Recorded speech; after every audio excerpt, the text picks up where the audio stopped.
Emma Clark never imagined that burning a pregnancy test would change her life forever.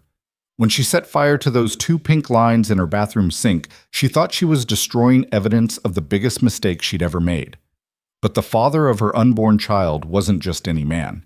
He was Dominic Russo, the city's most dangerous crime boss, and he'd been searching for her for months. If you want to see how Emma's world collides with Dominic's ruthless empire, stay until the end, hit that like button, and comment what city you're watching from so I can see how far this story travels.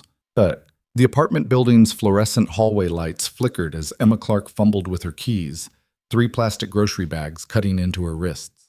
Her fingers were numb from the February cold, and the climb to the 4th floor had left her breathless in a way that had nothing to do with the stairs.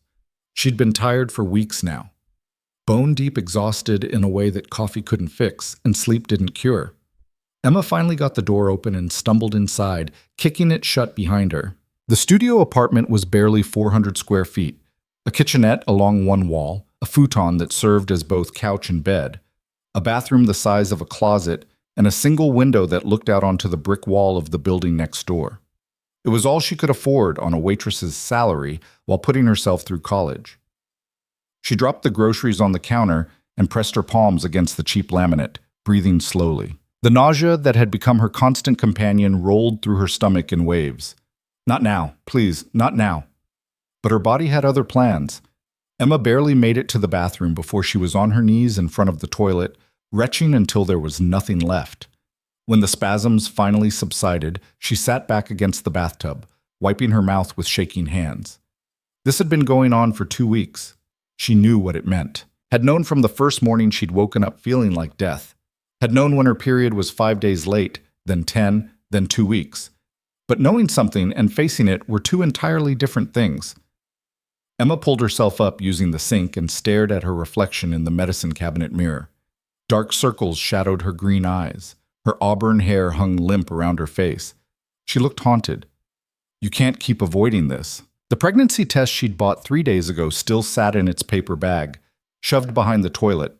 Emma had walked past it a dozen times, pretending it didn't exist. But tonight, standing in the harsh bathroom light with her hands braced on the sink, she knew she'd run out of time for denial. She reached behind the toilet and pulled out the bag. The test was simple. Just pee on a stick and wait 3 minutes. 3 minutes to confirm what she already knew. 3 minutes before her entire life changed forever. Emma's hands trembled as she unwrapped the test. The instructions swam before her eyes. She'd read them 20 times already, had practically memorized them, but fear made her read them again. Just do it. Get it over with. 2 minutes later, she placed the test on the edge of the sink and set a timer on her phone. Then she sat on the closed toilet lid and waited, hugging herself against the cold that seemed to come from inside her bones. The bathroom was silent except for the drip of the leaky faucet and the pounding of her heart. Emma's mind drifted back 3 months, to the night that had led to this moment. She'd been working a double shift at Marco's, the upscale restaurant downtown where she waited tables 4 nights a week. It had been a Friday, the restaurant packed with the city's elite. Businessmen in expensive suits, women dripping in diamonds, people for whom a $200 bottle of wine was nothing. She'd been clearing a table near the bar when she'd first seen him. Even in a room full of wealthy, powerful men, Dominic Russo had stood out. He'd been sitting alone at a corner table, dressed in a black suit that probably cost more than Emma's entire year of tuition. Dark hair, sharp features, and eyes that seemed to see everything. He'd been watching her. Emma had felt his gaze like a physical touch, raising goosebumps on her arms despite the restaurant's warmth. She tried to ignore it, focusing on her work, but when she'd glanced back, he was still staring. Their eyes had met across the crowded room, and something had shifted in the air between them. She'd known who he was, of course. Everyone in the city knew Dominic Russo, even if they didn't advertise the fact. He owned half the legitimate businesses downtown and controlled all of the illegitimate ones. The Russo family had run organized crime in the city for 3 generations, and Dominic was the latest, and reportedly the most ruthless, heir to that empire. Emma should have looked away, should have stayed far away from a man like that. Instead, when her shift ended at midnight, she'd found him waiting by her car in the employee parking lot. "You've been avoiding me all night," he'd said, his voice low and smooth. "I'm working. Emma had replied, trying to sound braver than she felt. Some of us have to. His mouth had curved into something that might have been a smile. I noticed. You're good at your job. Efficient. You don't waste time on small talk with customers who don't deserve it. Was there something you wanted? Have a drink with me. I don't think that's a good idea. Why not? Emma had looked at him, really looked at him, and seen the danger in every line of his body. Dominic Russo was not the kind of man you had casual drinks with. He was the kind of man who destroyed lives without losing sleep over it. Because I know who you are, she'd said quietly. Then you know I always get what I want. Not this time.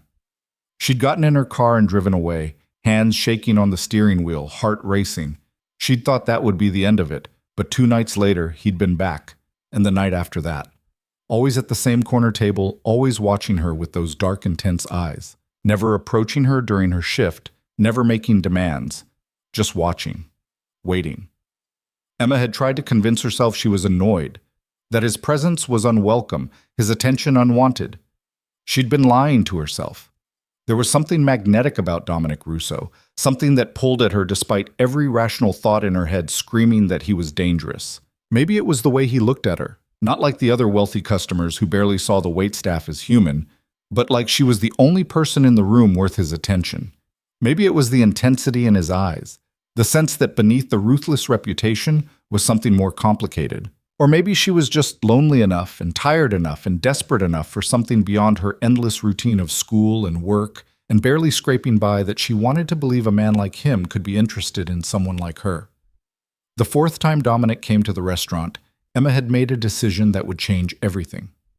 When her shift ended, she'd walk to his table instead of to her car. One drink, she'd said, that's all.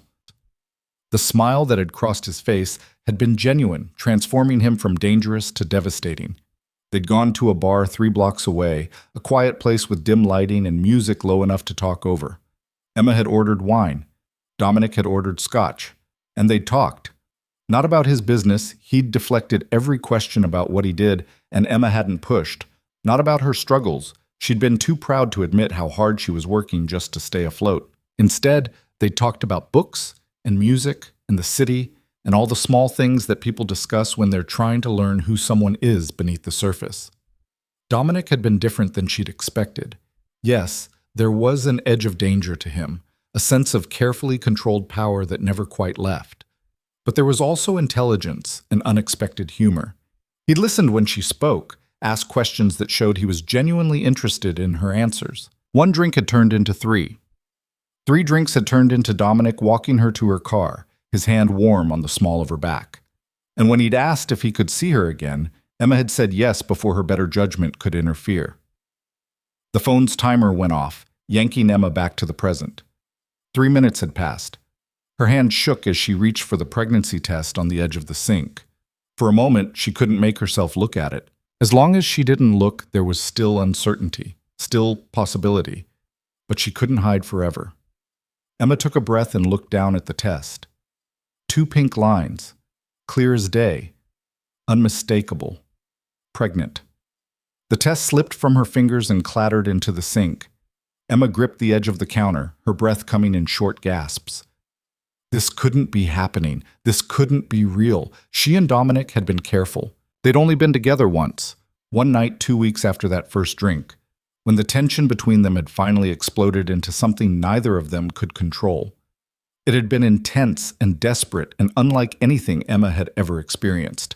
And afterward, lying in his arms in a hotel room that probably cost more than her monthly rent, she'd known she was in over her head.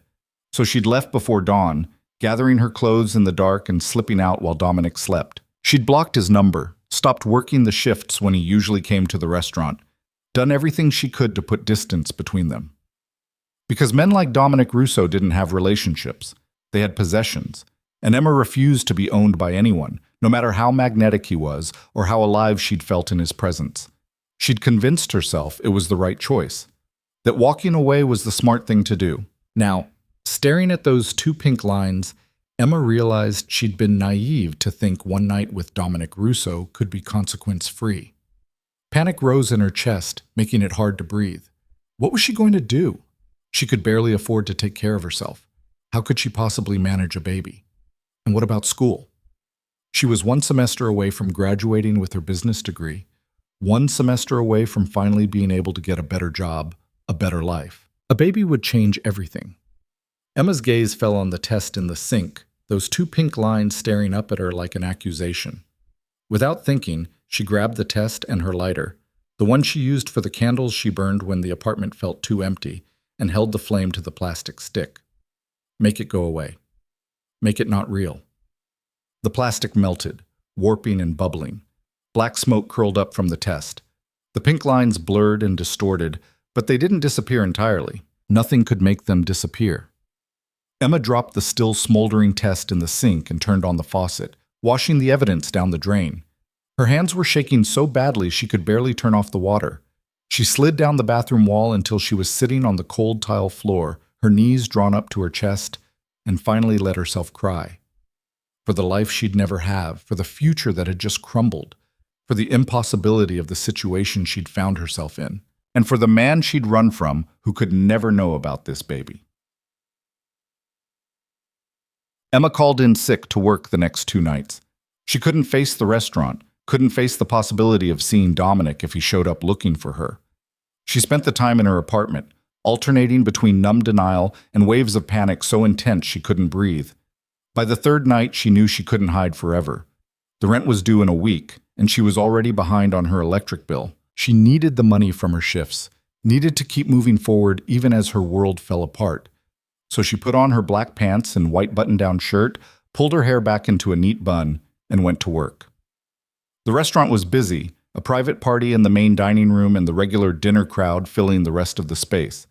Emma moved through her section on autopilot, taking orders and delivering food, and smiling at customers who didn't know her world had just imploded. She was clearing a table near the kitchen when she felt it, that prickling awareness at the back of her neck that meant someone was watching her. Emma's hands stilled on the plates she was stacking. Slowly, she turned.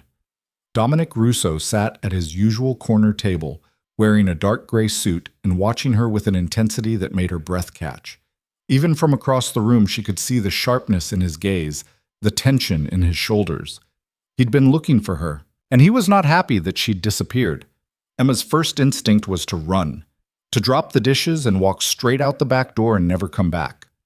But she couldn't. She needed this job, needed the money, needed to keep some semblance of normalcy even as everything else fell apart. So she finished clearing the table, carried the dishes to the kitchen, and then forced herself to walk over to where Dominic sat. "Can I get you something to drink?" Her voice came out steady, professional, like he was just another customer. Dominic's jaw tightened. "Where have you been?" "I don't know what you mean." "You blocked my number, changed your shifts. I've been here every night for 2 weeks, Emma."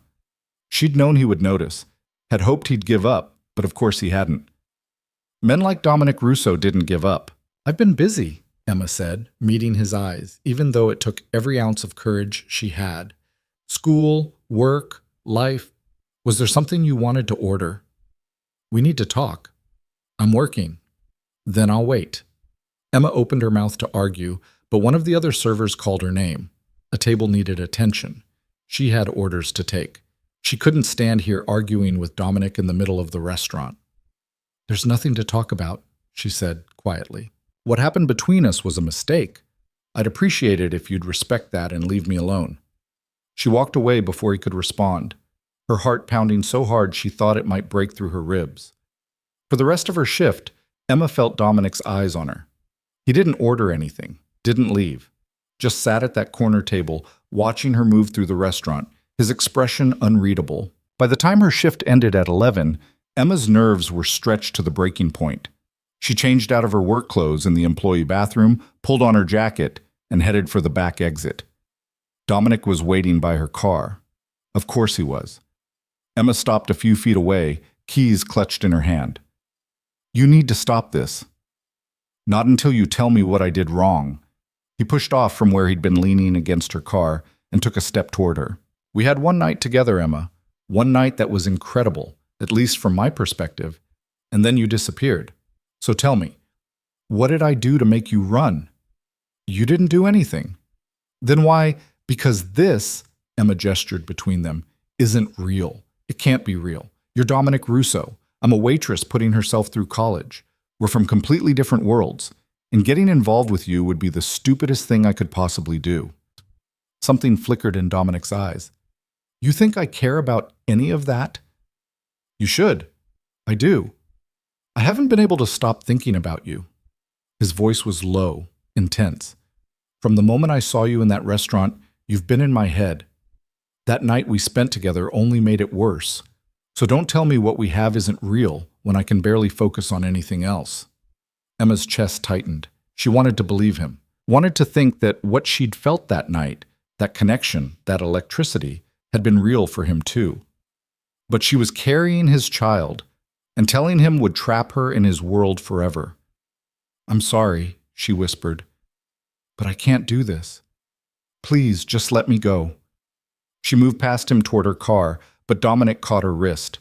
His touch was gentle, but it stopped her in her tracks. At least tell me you're okay, he said quietly. You look exhausted, Emma, like you haven't slept in days. She couldn't meet his eyes. If she did, she'd break. I'm fine. You're lying. It's none of your business. It is if something's wrong. Emma pulled her wrist free and turned to face him. Why do you care? You don't even know me. I want to. The sincerity in his voice almost undid her. I want to know everything about you, Emma. Your favorite color, what you're studying, why you work yourself to exhaustion at a job that doesn't appreciate you. I want to know why you're afraid of me when I've never given you a reason to be. I'm not afraid of you. Then what are you afraid of? This, us, the baby growing inside me that will tie us together forever. But she couldn't say any of that.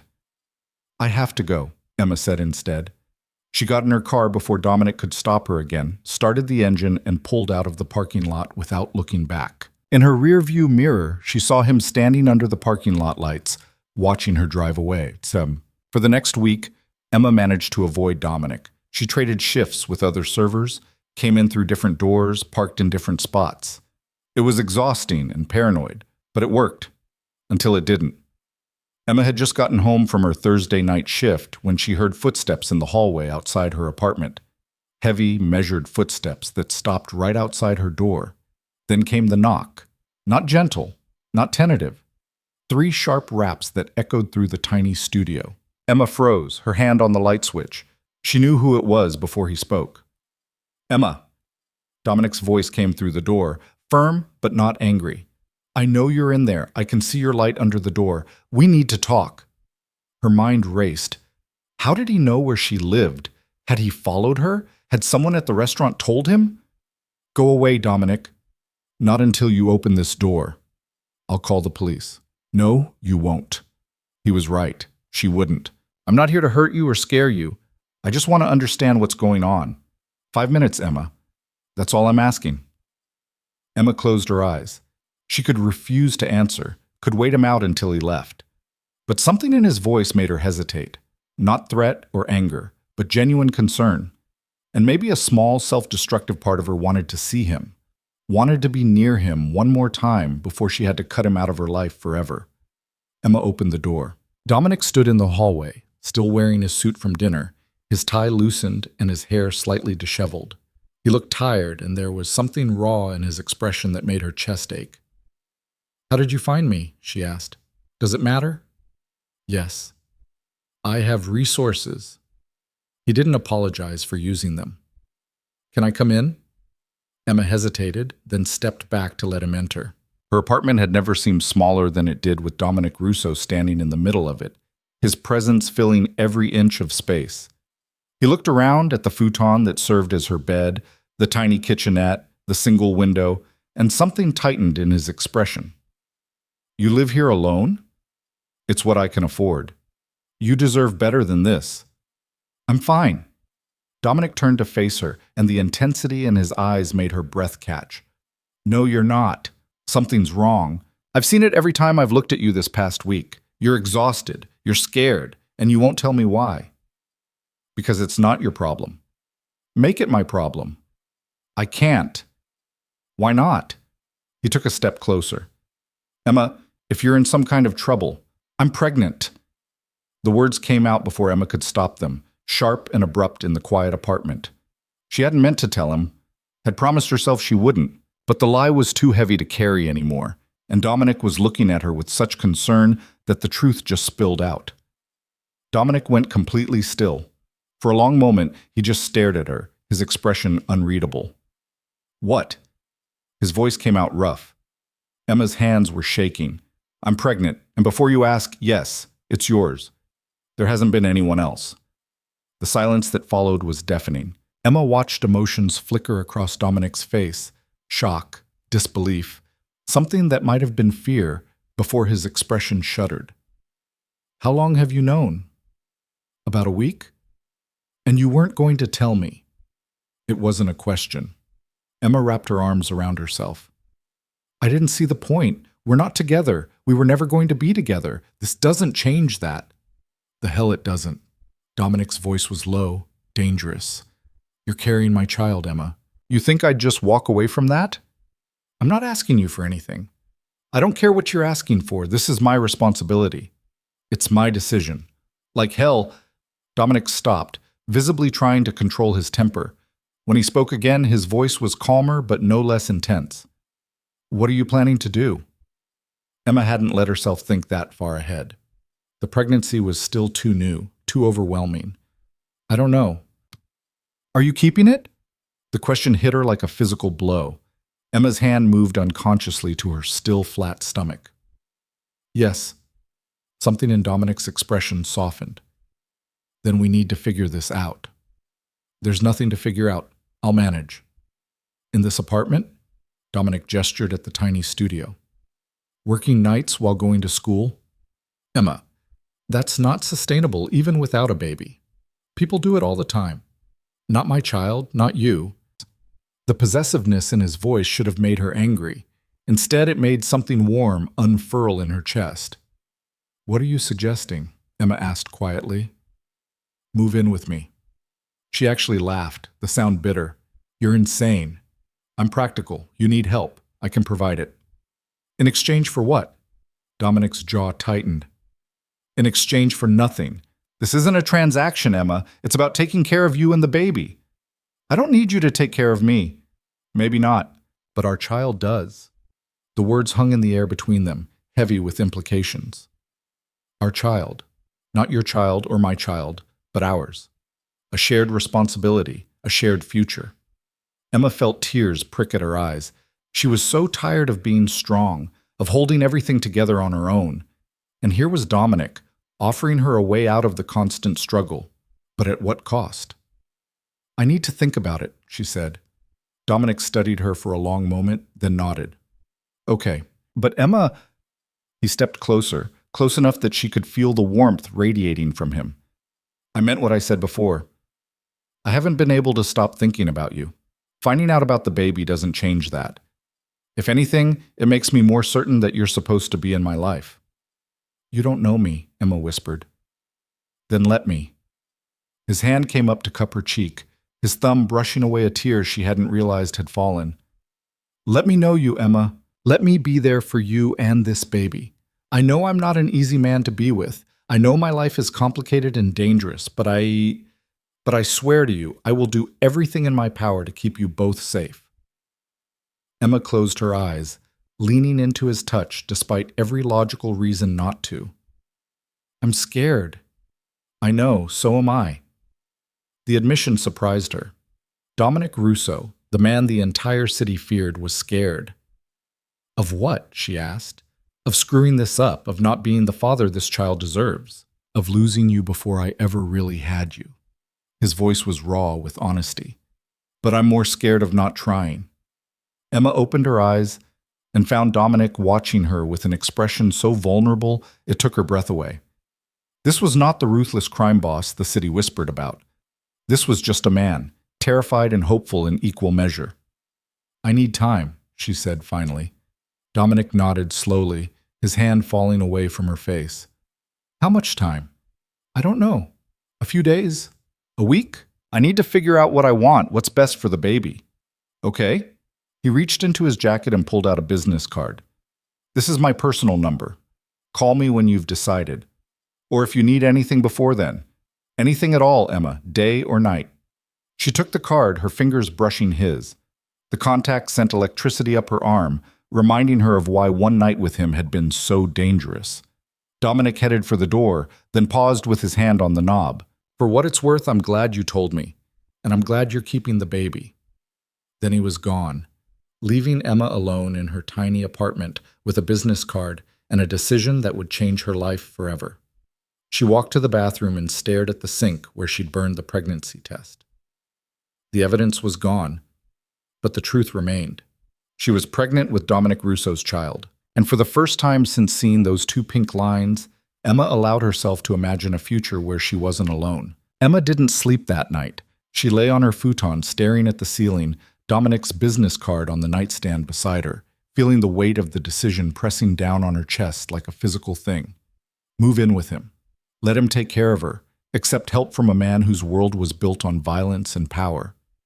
Every rational part of her brain screamed that it was a terrible idea, that getting closer to Dominic would only make her more vulnerable, more dependent, more trapped. But the exhausted, terrified part of her, the part that was barely keeping her head above water, whispered that maybe, just maybe, she didn't have to do this alone. By the time dawn light filtered through her window, Emma had made a decision. Not the one Dominic wanted, but a compromise she could live with. She would let him help, but on her terms. Emma waited until 9 in the morning to call the number on the card. The phone rang twice before Dominic answered, his voice alert despite the early hour. "Emma." Just her name, but the way he said it made her stomach flip. "I've thought about your offer," she said, forcing herself to sound more confident than she felt. "And I have some conditions." "I'm listening." "I'm not moving in with you. I need my own space, my independence.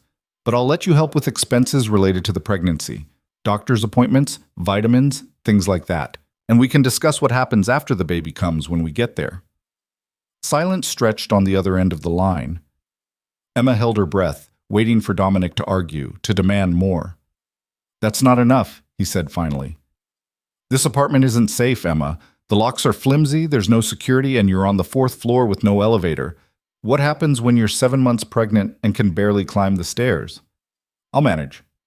"You keep saying that, but you shouldn't have to just manage. Let me find you a better place, somewhere safe, with actual security. You can have your independence, your own space, just somewhere I don't have to worry about you every second of the day." Emma closed her eyes. It was a reasonable compromise, and they both knew it. She hated that he was right about the apartment. It barely felt safe now, let alone when she was pregnant and vulnerable. "Nothing too expensive," she said quietly. "Nothing that makes me feel like I'm being kept." "You're not being kept. You're being protected. There's a difference." "Is there?" "Yes." Dominic's voice was firm. "One is about control. The other is about caring. I'm not trying to own you, Emma. I'm trying to make sure you and our child are safe." Our child. Those words still sent a jolt through her every time he said them. "Okay," Emma agreed, "but I picked the place. You can pay for it, but I get final say." "Deal. I'll have my real estate agent send you some listings this afternoon." "Your real estate agent?" "I own several properties in the city. She manages them for me." He paused. "Emma, there's something else we need to discuss." The seriousness in his tone made her tense. "What?" "My enemies can't know about you or the baby." The word sent a chill down her spine. "Your enemies." "I've made a lot of them over the years. People who would love nothing more than to find a weakness they could exploit if they found out about you, about the pregnancy." He didn't finish the sentence. He didn't have to. Emma's hand moved instinctively to her stomach. "So what are you saying?" "I'm saying we need to be careful, discreet. No public appearances together, no paper trail connecting us. When you move to a new apartment, it'll be in your name only. I'll pay the rent through a series of shell companies. Your doctor's appointments should be at a private practice, paid in cash." This sounds like something out of a movie.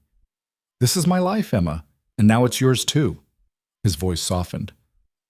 "I know it's a lot to ask, but until I can figure out a more permanent solution, we need to be smart about this."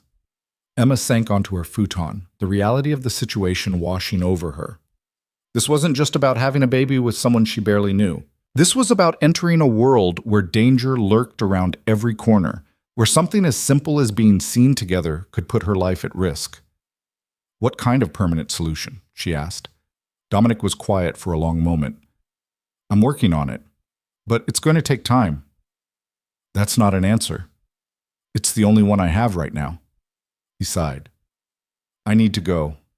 I have meetings this morning, but I'll call you later, okay? And Emma, thank you for trusting me enough to let me help. After they hung up, Emma sat in the silence of her apartment and wondered what she'd just agreed to. The listings arrived that afternoon, forwarded from an email address with the signature Margaret Chen Luxury Property Management.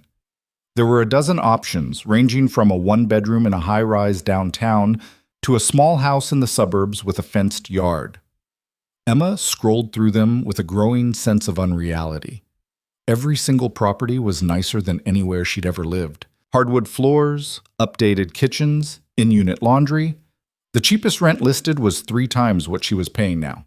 She called Dominic back. These are all too expensive. The rent doesn't matter. Pick the one you like best. Dominic, Emma. His voice was patient but firm. You're carrying my child. Let me do this. Please.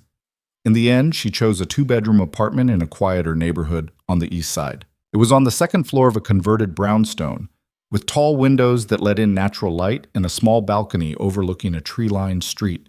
The building had a security entrance and a doorman who worked the evening shift. It felt safe. It felt like somewhere she could actually imagine raising a baby. Good choice, Dominic said when she told him. Margaret will have the paperwork ready by tomorrow. You can move in this weekend. This weekend? That's too fast. Why wait? The sooner you're out of that apartment, the better I'll feel. Emma wanted to argue, but the truth was she didn't have much to pack. Her entire life fit into a few boxes and suitcases, and the thought of leaving her cramped studio for a real apartment with actual space made her chest ache with something that felt dangerously close to hope. Okay, she agreed. This weekend. Moving day arrived with unseasonable warmth for late February. Emma had expected to handle it alone, maybe with help from her roommate from freshman year who lived across town. What she hadn't expected was Dominic showing up at her apartment at 8 in the morning with 3 men in a moving truck. You didn't need to do this, Emma said as Dominic walked through her door carrying coffee and a bag from the bakery down the street. Yes, I did. You're not moving furniture in your condition. He set the coffee and pastries on her counter. The movers will handle everything. You just need to tell them where things go. Emma wanted to be annoyed at his high-handedness, but the smell of fresh coffee and warm croissants derailed her irritation. She hadn't been able to keep much food down lately, but her stomach actually rumbled with interest. Thank you, she said quietly, accepting the coffee he handed her. Dominic's expression softened. You're welcome. How are you feeling? Tired, nauseous, overwhelmed. Have you found a doctor yet? Emma shook her head. I've been doing research, but I haven't made an appointment. I have a recommendation, Dr. Sarah Mitchell. She's discreet, experienced, and she's delivered half the babies for the families I know. I can set up an appointment for you if you want.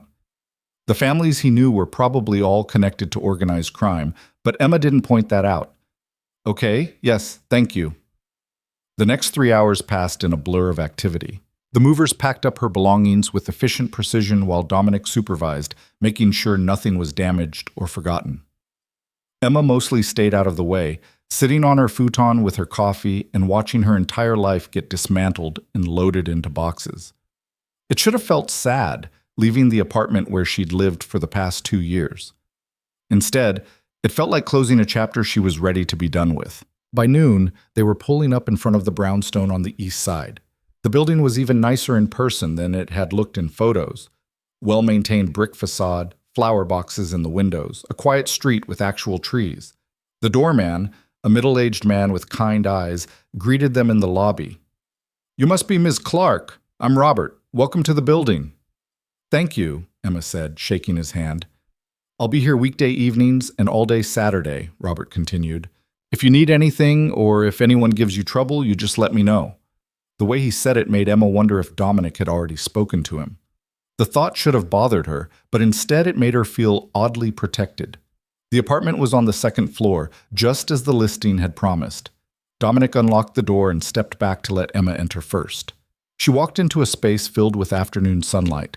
The hardwood floors gleamed, The walls were freshly painted in soft cream, and the kitchen had actual counter space and appliances that looked like they were made sometime in the last decade. Through the doorway to the left, Emma could see the larger bedroom, empty and waiting. The second bedroom was smaller but still bigger than the corner she'd been sleeping in for 2 years. "What do you think?" Dominic asked from behind her. Emma turned to face him, surprised to find her eyes stinging with tears. "It's perfect." Something in Dominic's expression cracked open. He crossed the space between them in 2 strides and pulled her into his arms, holding her like she was something precious that might break. Emma let herself sink into the embrace, breathing in the scent of his cologne and feeling the solid warmth of him against her. For just a moment, she let herself imagine that this was normal, that they were a regular couple moving into their first apartment together, excited about starting a family. Then reality crashed back and she pulled away, wiping at her eyes. "Sorry," she muttered. "Hormones." "You don't have to apologize." Dominic's hand came up to cup her cheek, his thumb brushing away a stray tear. "This is a big change. It's okay to be emotional about it." The movers arrived then, breaking the moment. Emma directed them where to put her meager furniture while Dominic made phone calls in the other room, his voice too low for her to hear but the intensity unmistakable. By late afternoon, everything was unpacked. The movers left, and Emma found herself alone in the apartment with Dominic, surrounded by her belongings in a space that didn't quite feel like hers yet. "I should let you settle in," Dominic said, but he didn't move toward the door. "Do you want to stay for dinner?" The invitation came out before Emma could think better of it. "I mean, I don't have much food yet, but I could order something, as a thank you for all your help." Dominic's expression went soft. "I'd like that." They ended up ordering Thai food from a place 2 blocks away. While they waited for delivery, Emma gave Dominic a proper tour of the apartment, which didn't take long given the size, and he pointed out features she'd missed: a linen closet in the hallway, extra storage in the kitchen, the way the bedroom faced east so she'd get morning light. When the food arrived, they sat on Emma's futon in the living room, eating pad thai straight from the containers because Emma hadn't unpacked her dishes yet. "This is nice," Emma said, surprised to realize she meant it. "Normal." Dominic smiled. "We could do this more often, if you want." "What, eat takeout on my futon?" "Spend time together. Get to know each other properly." He set down his food and turned to face her. "I meant what I said before, Emma. I want to know you, and I want you to know me, the real me, not the man everyone else sees." Emma's heart raced. "Why me? You could have anyone. Someone from your world who understands how things work. Someone who wouldn't be terrified of what being with you means.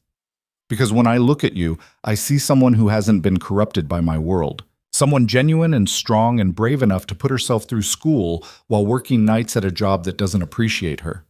Someone who didn't run when she found out she was pregnant, even though it would have been easier." Dominic reached out and took her hand.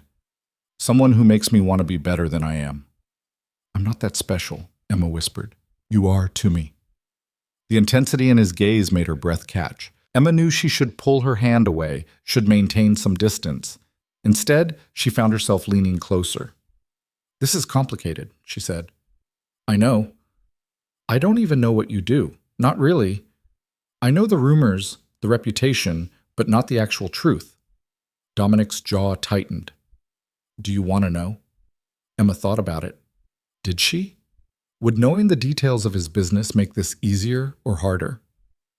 Not yet, she decided. Maybe eventually. But right now, I think I'd rather just get to know you. The man who brings me coffee and helps me move and looks at me like I'm something precious. You are precious. To me, you are. They finished eating in comfortable silence, and then Dominic helped Emma unpack her kitchen boxes, handing her dishes to wash while he put them away in the cabinets. It was domestic and simple, and Emma felt something in her chest loosen. When the kitchen was done, Dominic finally moved toward the door. "I should go. Let you rest." Emma walked him out, suddenly reluctant to see him leave. "Thank you for everything. The apartment, the help with moving, dinner. You don't have to thank me." Dominic paused in the doorway, turning back to face her. "Can I see you again? Properly this time, not just moving furniture." "Like a date?" "Like whatever you're comfortable with." Emma bit her lip. "I have class Tuesday and Thursday evenings, and I work Wednesday, Friday, and Saturday nights." What about Sunday? Sunday, I'm free. Then let me take you to brunch on Sunday, somewhere quiet where we can talk. Emma knew she should say no, should maintain boundaries and distance and all the smart things she'd promised herself when she first decided to tell Dominic about the pregnancy. But standing in the doorway of her new apartment, looking at the man who'd just spent his entire Saturday making sure she was safe and settled, Emma couldn't find the will to refuse. Okay, she agreed. Sunday brunch. The smile that crossed Dominic's face transformed him. I'll pick you up at 11. After he left, Emma locked the door and leaned against it, her heart racing. She was in so much trouble. Because somewhere between burning that pregnancy test and moving into this apartment, she'd started falling for Dominic Russo. And that was the most dangerous thing she could possibly do. Sunday morning arrived bright and cold. Emma spent an hour trying to figure out what to wear to brunch with a crime boss, eventually settling on a simple navy dress and cardigan. Her clothes were starting to feel tighter around the middle, though she wasn't showing yet. She'd have to go shopping for maternity clothes soon, another expense she couldn't quite wrap her head around. Dominic arrived exactly at 11, dressed casually in dark jeans and a charcoal sweater that made his eyes look even darker. He held out a small bouquet of tulips. For you, he said. I noticed you liked flowers. There were flower boxes in all the apartment photos you marked as favorites. Emma's throat tightened. Such a small observation, but it meant he'd been paying attention. Thank you. They're beautiful. She put the tulips in water, using a mason jar since she didn't own a vase, and then let Dominic lead her to his car, a sleek black sedan that probably cost more than she'd make in 5 years. They drove to a small bistro in a neighborhood Emma had never been to before, the kind of place that didn't have a sign but was clearly known to those in the know. Inside, the hostess greeted Dominic by name and led them to a private table in the back corner. Do you come here often? Emma asked once they were seated. Sometimes. It's quiet, the food is excellent, and the owner doesn't ask questions. Of course he didn't. They ordered. Emma got French toast despite her uncertain stomach, while Dominic ordered an omelet, and then sat in the comfortable quiet of the nearly empty restaurant. Tell me about school, Dominic said. What are you studying? Business administration. I'm graduating this May, assuming I can finish my last semester. Emma twisted her napkin in her lap. I wanted to understand how companies work, how to manage people and resources. Maybe open my own business someday. What kind of business? I don't know yet. Maybe a restaurant or a small consulting firm. Something that's mine, Something I built from nothing. Dominic's expression was thoughtful. That's admirable. A lot of people inherit their positions, inherit their power. They never know what it's like to build something from scratch. Is that what you did? Inherit? Yes and no. I inherited the framework from my father, the connections, the territory, the reputation. But I've had to prove myself every single day since I took over. In my world, weakness gets you killed. So does complacency. Emma shivered. That sounds exhausting. It is. Dominic reached across the table and took her hand. But sitting here with you, talking about normal things like school and future dreams, this is the most relaxed I've felt in years. Their food arrived then, and Emma discovered that despite the morning sickness that had plagued her for weeks, she was actually hungry. The French toast was perfect, crispy on the outside, soft on the inside, with fresh strawberries and real maple syrup. Good? Dominic asked, watching her eat with obvious amusement. Amazing. I haven't been able to keep much food down lately, but this is perfect. His expression turned concerned. The morning sickness is bad? It's manageable. Worse in the mornings, better by afternoon. I've been eating a lot of crackers. Dr. Mitchell can prescribe something for that if it gets worse. I called her office Friday and set up an appointment for you next Thursday at 2. Is that okay? Emma had forgotten he'd mentioned making an appointment. Thursday at 2 works. I don't have class until 6. Good. I'd like to come with you, if you're comfortable with that. The request caught her off guard. To the doctor's appointment? I want to be involved, Emma, in all of it. Appointments, decisions, everything. This is my child too. Our child. There were those words again, making her chest feel too tight. Okay, Emma agreed. You can come. They finished brunch, and then Dominic asked if she wanted to take a walk. The day was cold but clear, and Emma found herself agreeing.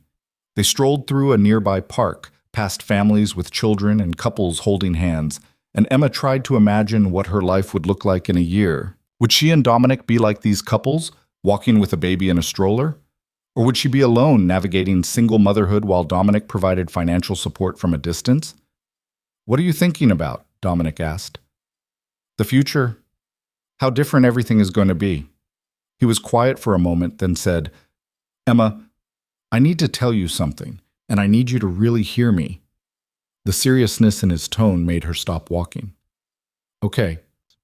Dominic turned to face her, taking both her hands in his. "I know this situation isn't ideal. I know we barely know each other, and my life is complicated and dangerous. But I need you to understand that I'm all in, not just with the baby, but with you. I want to make this work. Want to build something real with you." Emma's heart raced. "Dominic, I know it's fast, I know it's crazy, but I've never felt about anyone the way I feel about you. And finding out about the baby didn't create those feelings. It just made them impossible to ignore." "This isn't a romance novel," Emma said, trying to inject some reality into the moment. "You can't just decide we're meant to be together because I'm pregnant." "You're right, I can't decide that alone. But I can try to show you that I'm serious, that this isn't just about the baby or some sense of obligation. I want you, Emma, all of you. Your sharp mind and your stubborn independence and the way you look at me like I'm just a man instead of a monster." Tears pricked at Emma's eyes. "I'm scared." "I know, so am I." Dominic pulled her closer. "But maybe we can be scared together." Emma let him fold her into his arms, breathing in his scent and feeling his heart beat against her cheek. She knew this was reckless, knew she was letting herself fall for a man whose world could destroy her. But standing in the winter sunlight with Dominic's arms around her, Emma couldn't bring herself to pull away. Over the next 2 weeks, a routine developed. Dominic called every morning to check on her, sent her texts throughout the day, asking if she needed anything, and came by the apartment most evenings with dinner and conversation. He never pushed for more than Emma was willing to give, never pressured her about their relationship or where things were heading. Instead, he just showed up, consistently, patiently, proving through his actions that he meant what he said. Emma found herself looking forward to his visits, to the easy conversation and the way he listened when she talked about her classes or complained about difficult customers at work. With Dominic, she didn't have to be strong or independent or self-sufficient. She could just be herself. The Thursday of her first doctor's appointment arrived with nerves jangling in Emma's stomach. Dominic picked her up at 1:30, and they drove to a medical building in an upscale part of town. The office was on the 3rd floor, marked only with a discreet brass plaque that read, "Dr. Sarah Mitchell, OB-GYN." Inside, the waiting room was elegant and quiet, with comfortable chairs and soft music playing. The receptionist greeted them with a warm smile that didn't even flicker when Emma gave her name and the woman pulled up her file. "The doctor will be right with you," she said. "If you could just fill out these forms." Emma sat next to Dominic in the waiting room, working her way through pages of medical history questions. When she got to the section about the father, she hesitated. "What?" Dominic asked, noticing her pause. "It's asking about your medical history, family history of genetic conditions, that kind of thing." "My family is healthy, no major genetic issues that I know of." Emma wrote that down, hyper-aware of the questions she wasn't asking, like whether violence ran in his family, whether the predisposition for a life of crime was genetic. "Ms. Clark?" A nurse appeared in the doorway. "The doctor is ready for you." Dominic stood when Emma did, and she was grateful when he followed her back without asking permission. They were led to an examination room where Emma changed into a gown and then waited, her heart pounding. Dr. Mitchell was a woman in her 50s with kind eyes and an efficient manner. She greeted them both warmly, shook their hands, and then got straight to business. "So Emma, you're about 8 weeks along?" "Around that, yes." "And how are you feeling?" "Tired, nauseous, but managing." Dr. Mitchell asked a series of questions about Emma's symptoms, her medical history, her lifestyle. Then she did a physical exam and finally brought out the ultrasound machine. "Let's take a look at this baby," she said. Emma lay back on the examination table, her hand finding Dominic's automatically. He squeezed her fingers, his grip tight. The doctor applied gel to Emma's stomach and then pressed the ultrasound wand against her skin. For a moment, there was only static on the screen. Then an image appeared, fuzzy and indistinct, but unmistakably there. "There's your baby," Dr. Mitchell said, pointing to a small blob on the screen, "measuring right at 8 weeks. And there's the heartbeat." A rhythmic whooshing sound filled the room, fast and strong. Emma's breath caught. That was her baby. Their baby. Real and alive and growing inside her. She looked up at Dominic and found him staring at the screen with an expression of absolute wonder. His hand tightened on hers, and when he met her eyes, she saw tears. "That's our child," he whispered. "Yeah," Emma whispered back. "It is, Doctor." Mitchell printed out ultrasound photos and gave Emma a prescription for prenatal vitamins and something for the nausea. She scheduled a follow-up appointment for 4 weeks out and sent them on their way with a folder full of information about pregnancy and what to expect. In the car afterward, Dominic didn't start the engine right away. He just sat there, staring at the ultrasound photo in his hands. "You okay?" Emma asked. "I didn't think it would feel like this," he said quietly. "Seeing it, hearing the heartbeat, it makes it real in a way nothing else has." "I know." Dominic looked at her, and the vulnerability in his expression made her chest ache. "Thank you for letting me be here for this. You're the father. Of course you should be here." "Not all women would feel that way, especially given my circumstances." Emma reached out and took the ultrasound photo from him, studying the tiny form on the grainy image. "This baby deserves to have both parents. Whatever else happens between us, I want you to be part of their life." "And what about us?" Dominic asked. "What do you want to happen between us?" It was the question Emma had been avoiding for weeks, because the truth was she was already in too deep, already cared about Dominic more than was wise, already imagined a future where they were more than just co-parents. "I don't know," she admitted. "I'm still figuring it out." Dominic reached across the center console and cupped her face in his hand. "Take all the time you need. I'm not going anywhere." Then he kissed her, soft and gentle, like she was something precious. Emma let herself sink into it, tasting promise and possibility, and the dangerous hope that maybe, just maybe, they could make this work.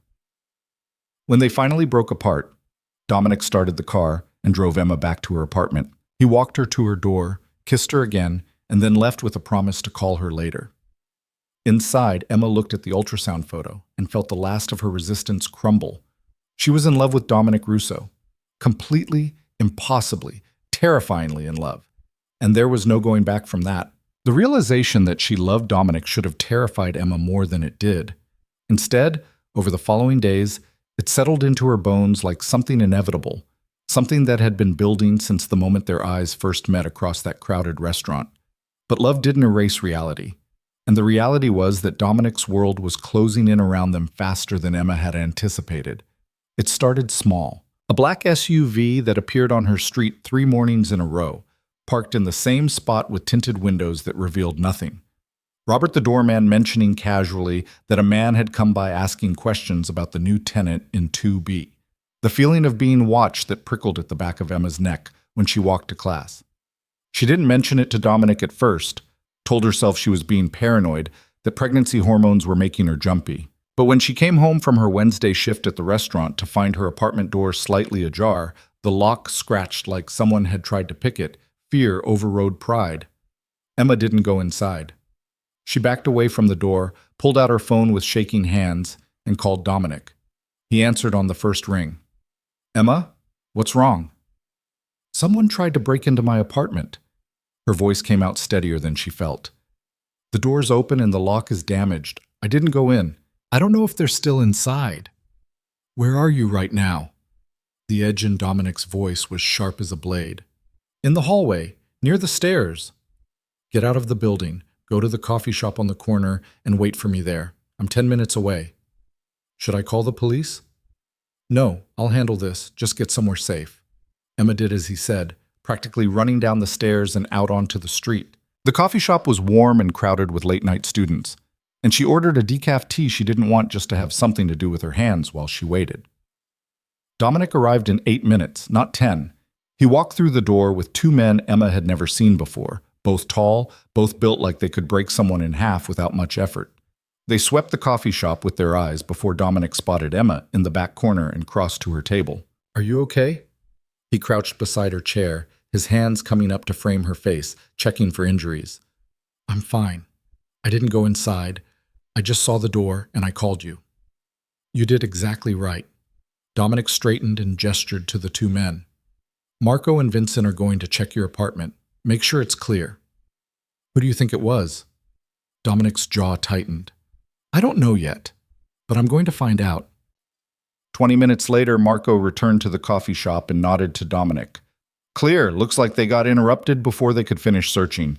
Place is a mess, but nothing seems to be missing." Emma's stomach twisted. "They were looking for something. Or someone," Dominic said quietly. He stood and held out his hand. "Come on, let's get you packed. You're not staying here tonight." "Dominic, this isn't a discussion, Emma. Someone knows where you live and they were inside your home. You're not safe here anymore." Part of Emma wanted to argue, wanted to insist on her independence, her right to make her own decisions. But the larger part, the part that was carrying a child and had just discovered what real fear felt like, knew he was right. She let Dominic lead her back to her building. Inside the apartment, everything was exactly as Marco had described. Drawers pulled out, cushions moved, her things scattered across the floor. Whoever had broken in had been searching methodically, looking for something specific. Emma's hand shook as she packed a bag with clothes and essentials, while Dominic stood in the doorway, his expression carved from stone. When she was done, he took her bag and guided her out of the apartment with a hand on the small of her back. "Where are we going?" Emma asked as they got into his car. "Somewhere safe." They drove for 30 minutes, leaving the city behind and heading into the suburbs. The houses grew larger, the lots more spacious, until Dominic turned onto a private road that wound through carefully manicured grounds. At the end of the road sat an estate that looked like something out of a magazine. White stone facade, tall windows, gardens that probably required a full-time staff to maintain. "This is your house?" Emma asked. "The family estate. I have an apartment downtown that I use during the week, but this is home." Dominic pulled up to the front entrance where a woman in her 50s waited on the steps. "That's Rosa. She manages the household." Rosa greeted them with warm efficiency, taking Emma's bag and leading them inside without asking questions. The interior of the house was as impressive as the exterior.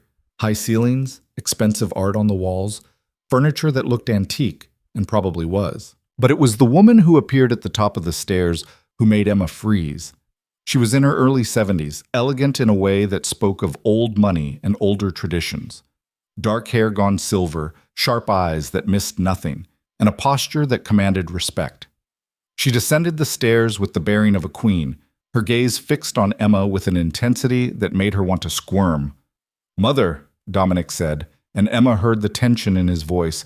"This is Emma Clark. Emma, this is my mother, Catherine Russo." Catherine stopped 3 steps from the bottom of the staircase, studying Emma with an expression that revealed nothing. "So you're the girl my son has been sneaking around with." "Mother," Dominic began, but Catherine held up a hand. "Don't. I may be old, but I'm not blind. You've been distracted for weeks, disappearing at odd hours, making mysterious phone calls." Her gaze shifted to Emma's still flat stomach, and something flickered in her eyes. "And now you bring her here, to the family home, which means either she's in danger or she's important enough to protect. Given the way you're looking at her, I suspect it's both." Emma found her voice. "Mrs. Russo, I'm sorry to intrude. It's not an intrusion if my son invited you." Catherine finished descending the stairs and came to stand directly in front of Emma. Up close, she was shorter than Emma had expected, but no less imposing. "And please call me Catherine. Mrs. Russo makes me feel ancient." There was a hint of warmth in the words that gave Emma courage. "Thank you for letting me stay here." "Are you going to tell me why you need to stay here? Or should I guess?" Catherine's eyes flicked to Dominic. "Does this have to do with the Castellanos?" Dominic's expression darkened. "I don't know yet, but someone broke into Emma's apartment tonight, searched it. They were looking for something or gathering information. And you brought her here instead of putting her in a safe house." Catherine's tone was pointed. "Interesting choice." She's not going to some anonymous apartment where I can't protect her properly. No, instead you bring her to the one place your enemies would look if they wanted to find your weakness. Catherine shook her head. You're thinking with your heart instead of your head, Dominic. That's dangerous. I know what I'm doing. Do you? Catherine's gaze moved between them. Because, from where I'm standing, it looks like you're making the same mistakes your father made, getting attached to someone who could be used against you. The words hung in the air, sharp and cutting. Emma saw Dominic's hands curl into fists at his sides, saw the muscle in his jaw jump. Emma is pregnant, he said quietly, with my child.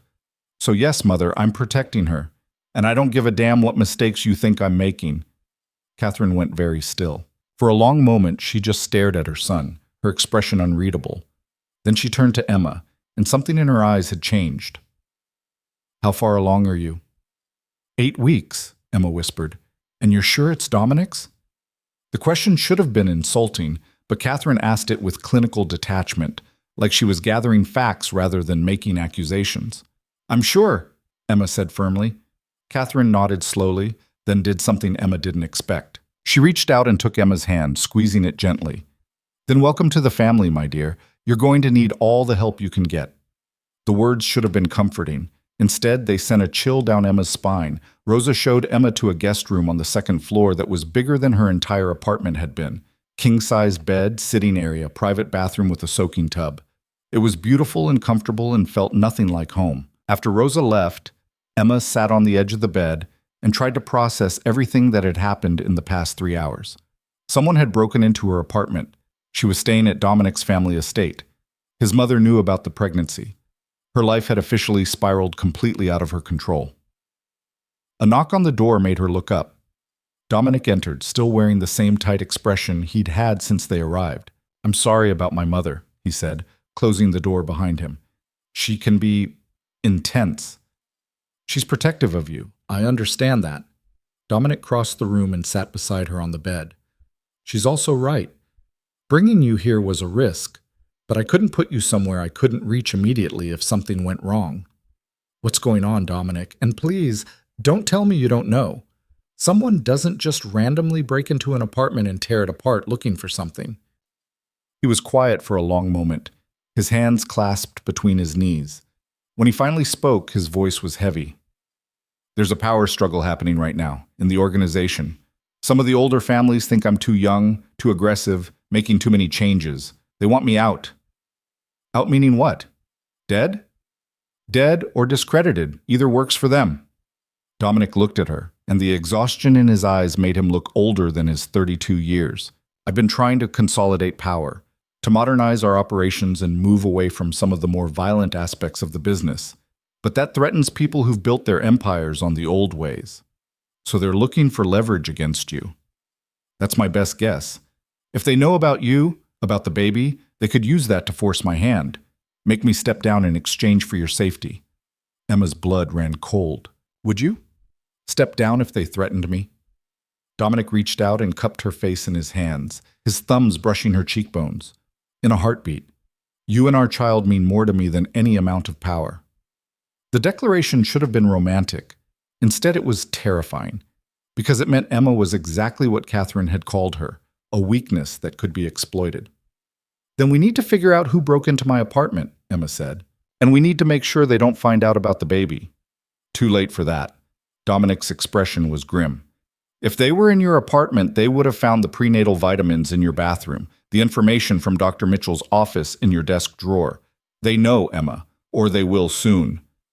Fear clawed at Emma's chest. So what do? We adapt, and we make sure you're protected. Dominic stood and pulled out his phone. I'm calling a meeting with my inner circle tomorrow. People I trust completely.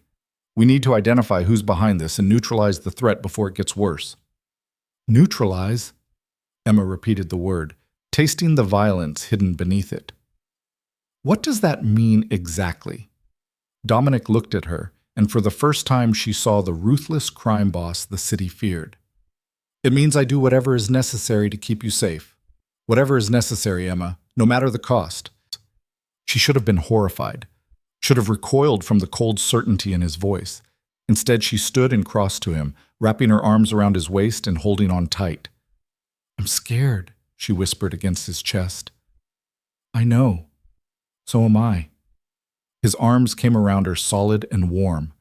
"But I swear to you, nothing is going to happen to you or our baby. I'll burn down my entire empire before I let anyone hurt you." They stood like that for a long moment, holding each other in the quiet of the guest room. Then Dominic pulled back and pressed a kiss to her forehead.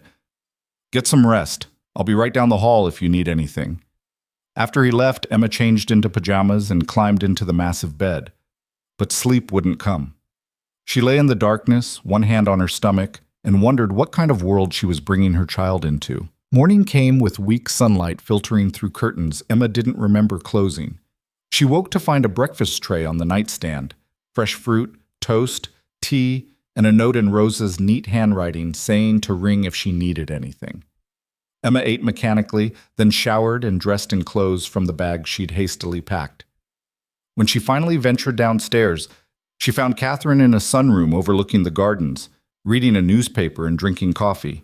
"Good morning," Catherine said without looking up. "Did you sleep well?" "Not really." "I imagine not. Pregnancy insomnia combined with fear for your safety doesn't make for restful nights." Catherine folded her paper and gestured to the chair across from her.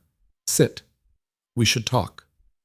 Emma sat, her spine straight, meeting Catherine's gaze as directly as she could. "My son is in love with you," Catherine said without preamble. "I've never seen him look at anyone the way he looks at you. It's both touching and deeply concerning." "Why concerning?" "Because in our world, love is a liability. It makes people reckless, makes them prioritize the wrong things. Dominic's father loved me very much, and it nearly destroyed him when I was targeted by his enemies."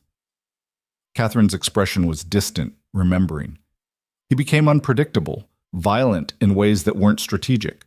It took years for him to regain the respect he'd lost during that time. "What happened to you?" Emma asked quietly. "I survived.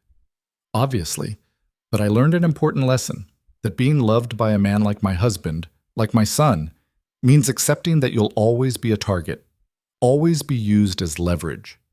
Catherine leaned forward, her eyes intense. "Are you prepared for that, Emma?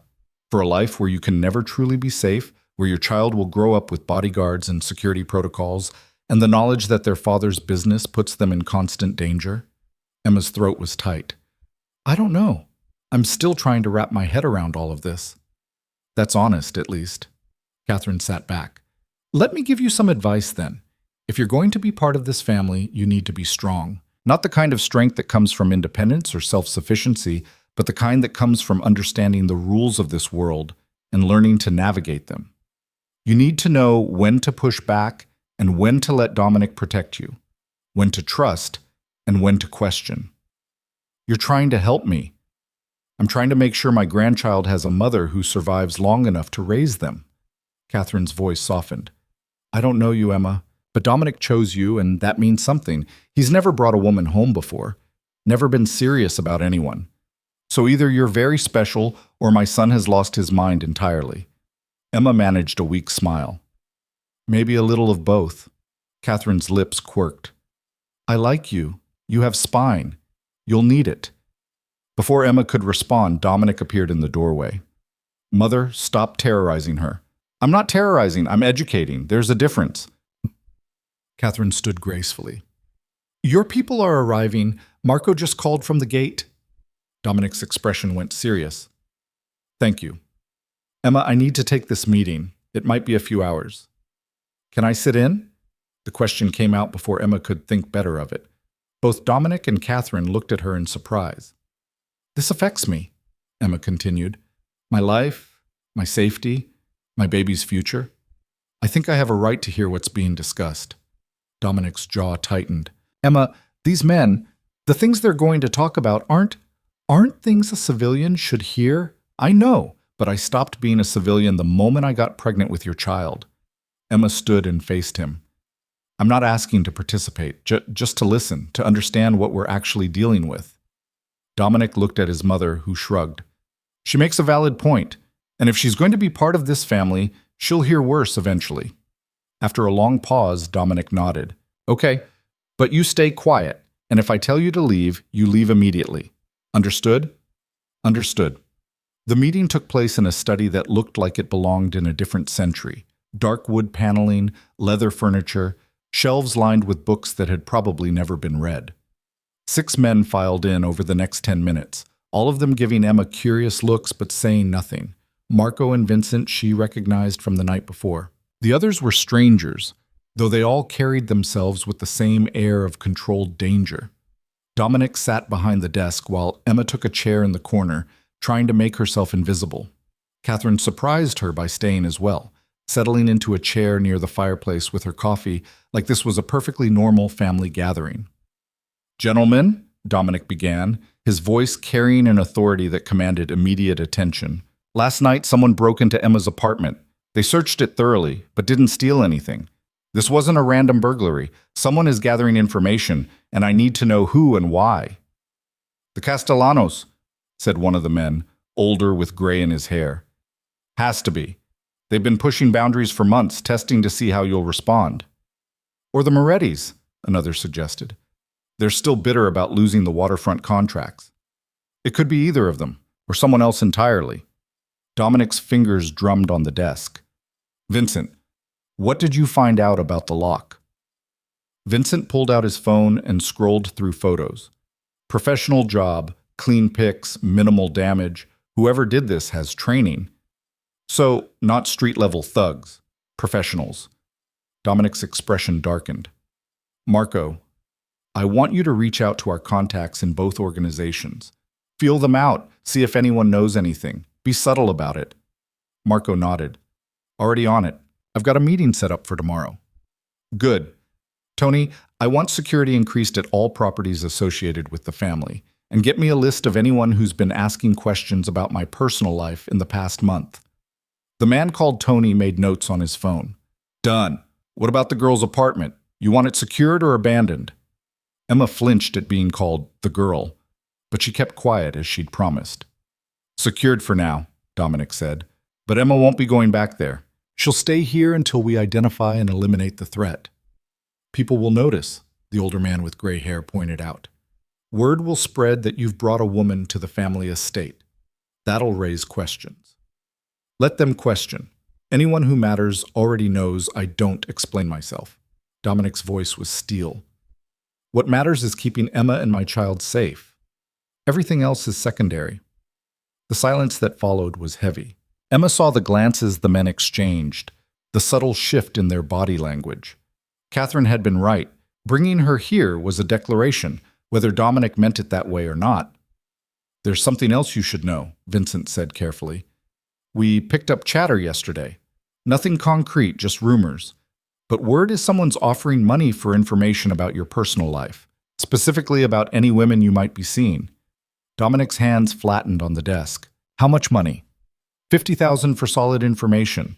More if it leads to something useful." Emma's breath caught. $50,000 was more money than she'd see in 2 years of waitressing. That kind of reward would motivate a lot of people to dig into Dominic's private life.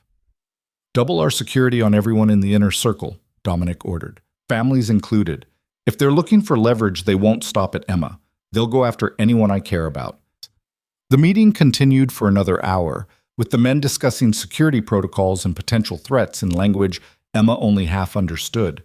But she understood enough to know that the situation was serious, that the danger wasn't hypothetical, and that Dominic was taking unprecedented measures to protect her. Finally, Dominic dismissed everyone except Marco. "I need you to do something else. Off the books." Marco waited, his expression neutral. "Find me a way out," Dominic said quietly. "Out of the organization, out of this life. I want legitimate business plans, exit strategies, everything I'd need to walk away clean." Marco's eyes widened slightly. "Boss, that's complicated, dangerous, maybe impossible. I know." Dominic's voice was firm. "But I need to know my options. Can you do it?" "I can try. But Dominic, you need to understand what you're asking. You don't just walk away from this life. The families won't allow it. Then I'll make them allow it, whatever it takes." After Marco left, the study fell silent, except for the ticking of an antique clock on the mantel. Catherine stood and crossed to her son, placing a hand on his shoulder.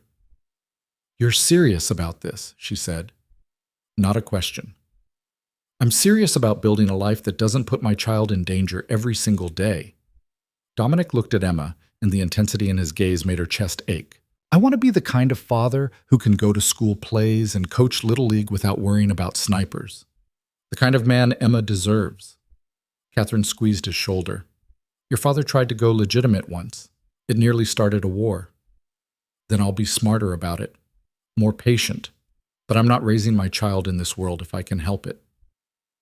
Emma stood on shaking legs and crossed to where Dominic sat. She didn't care that Catherine was watching or that this was all happening too fast.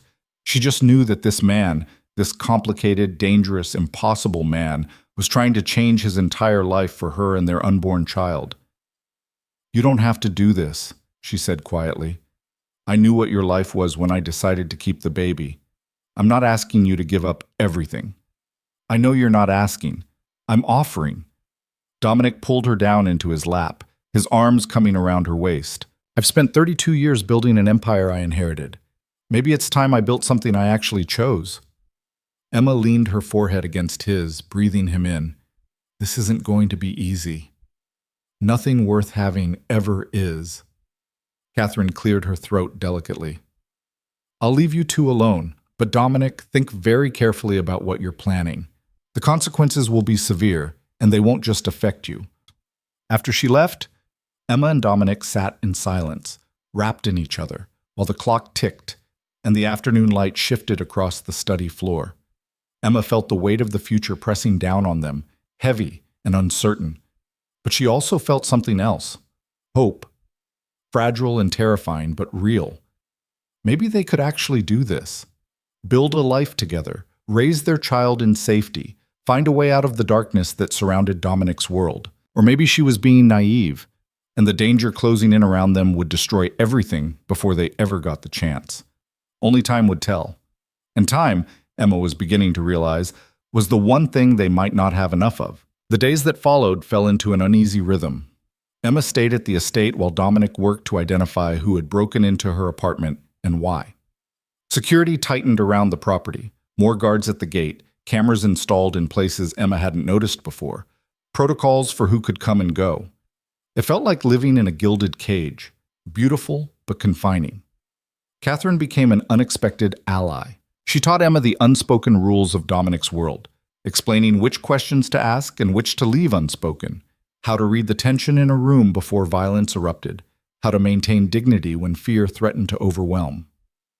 They had tea together in the afternoons, and Catherine shared stories about raising Dominic and his younger sister Lucia, painting a picture of a complicated family bound by loyalty and survival. It was during one of these afternoon teas that Emma finally asked the question that had been nagging at her since the night she arrived. "How did you do it? Live with the fear knowing your husband's enemies could come for you at any moment?" Catherine set down her teacup with precise care. "I learned to be useful. Not just a wife to be protected, but a partner who understood the business well enough to contribute. Knowledge is power, Emma, even in a world built on violence. Especially in a world built on violence. Did you ever think about leaving? Taking Dominic and Lucia and just disappearing?" "Every single day for the first 5 years of our marriage." Catherine's smile was sad. "But I loved my husband, and I understood that leaving him meant condemning him to a life alone in a world that devours the weak. So I stayed. I learned. I became the kind of woman who could stand beside him instead of cowering behind him." Emma absorbed this, thinking about her own situation. She'd spent her whole life fighting for independence, refusing to let anyone take care of her. But maybe independence wasn't the same as strength. Maybe real strength was knowing when to accept help and when to stand on your own. "I don't want to be helpless," Emma said quietly. "I don't want to be the weakness that gets Dominic killed." "Then don't be." Catherine's voice was firm. "You're carrying his child, yes. That makes you precious to him, worth protecting. But it doesn't make you weak unless you choose to be. Learn his world, understand the players and the rules, and become someone his enemies can't use against him." Before Emma could respond, Rosa appeared in the doorway. "Mrs. Russo, there's a young woman at the gate asking for Dominic. She says she's his sister." Catherine's expression brightened. "Lucia's home, finally."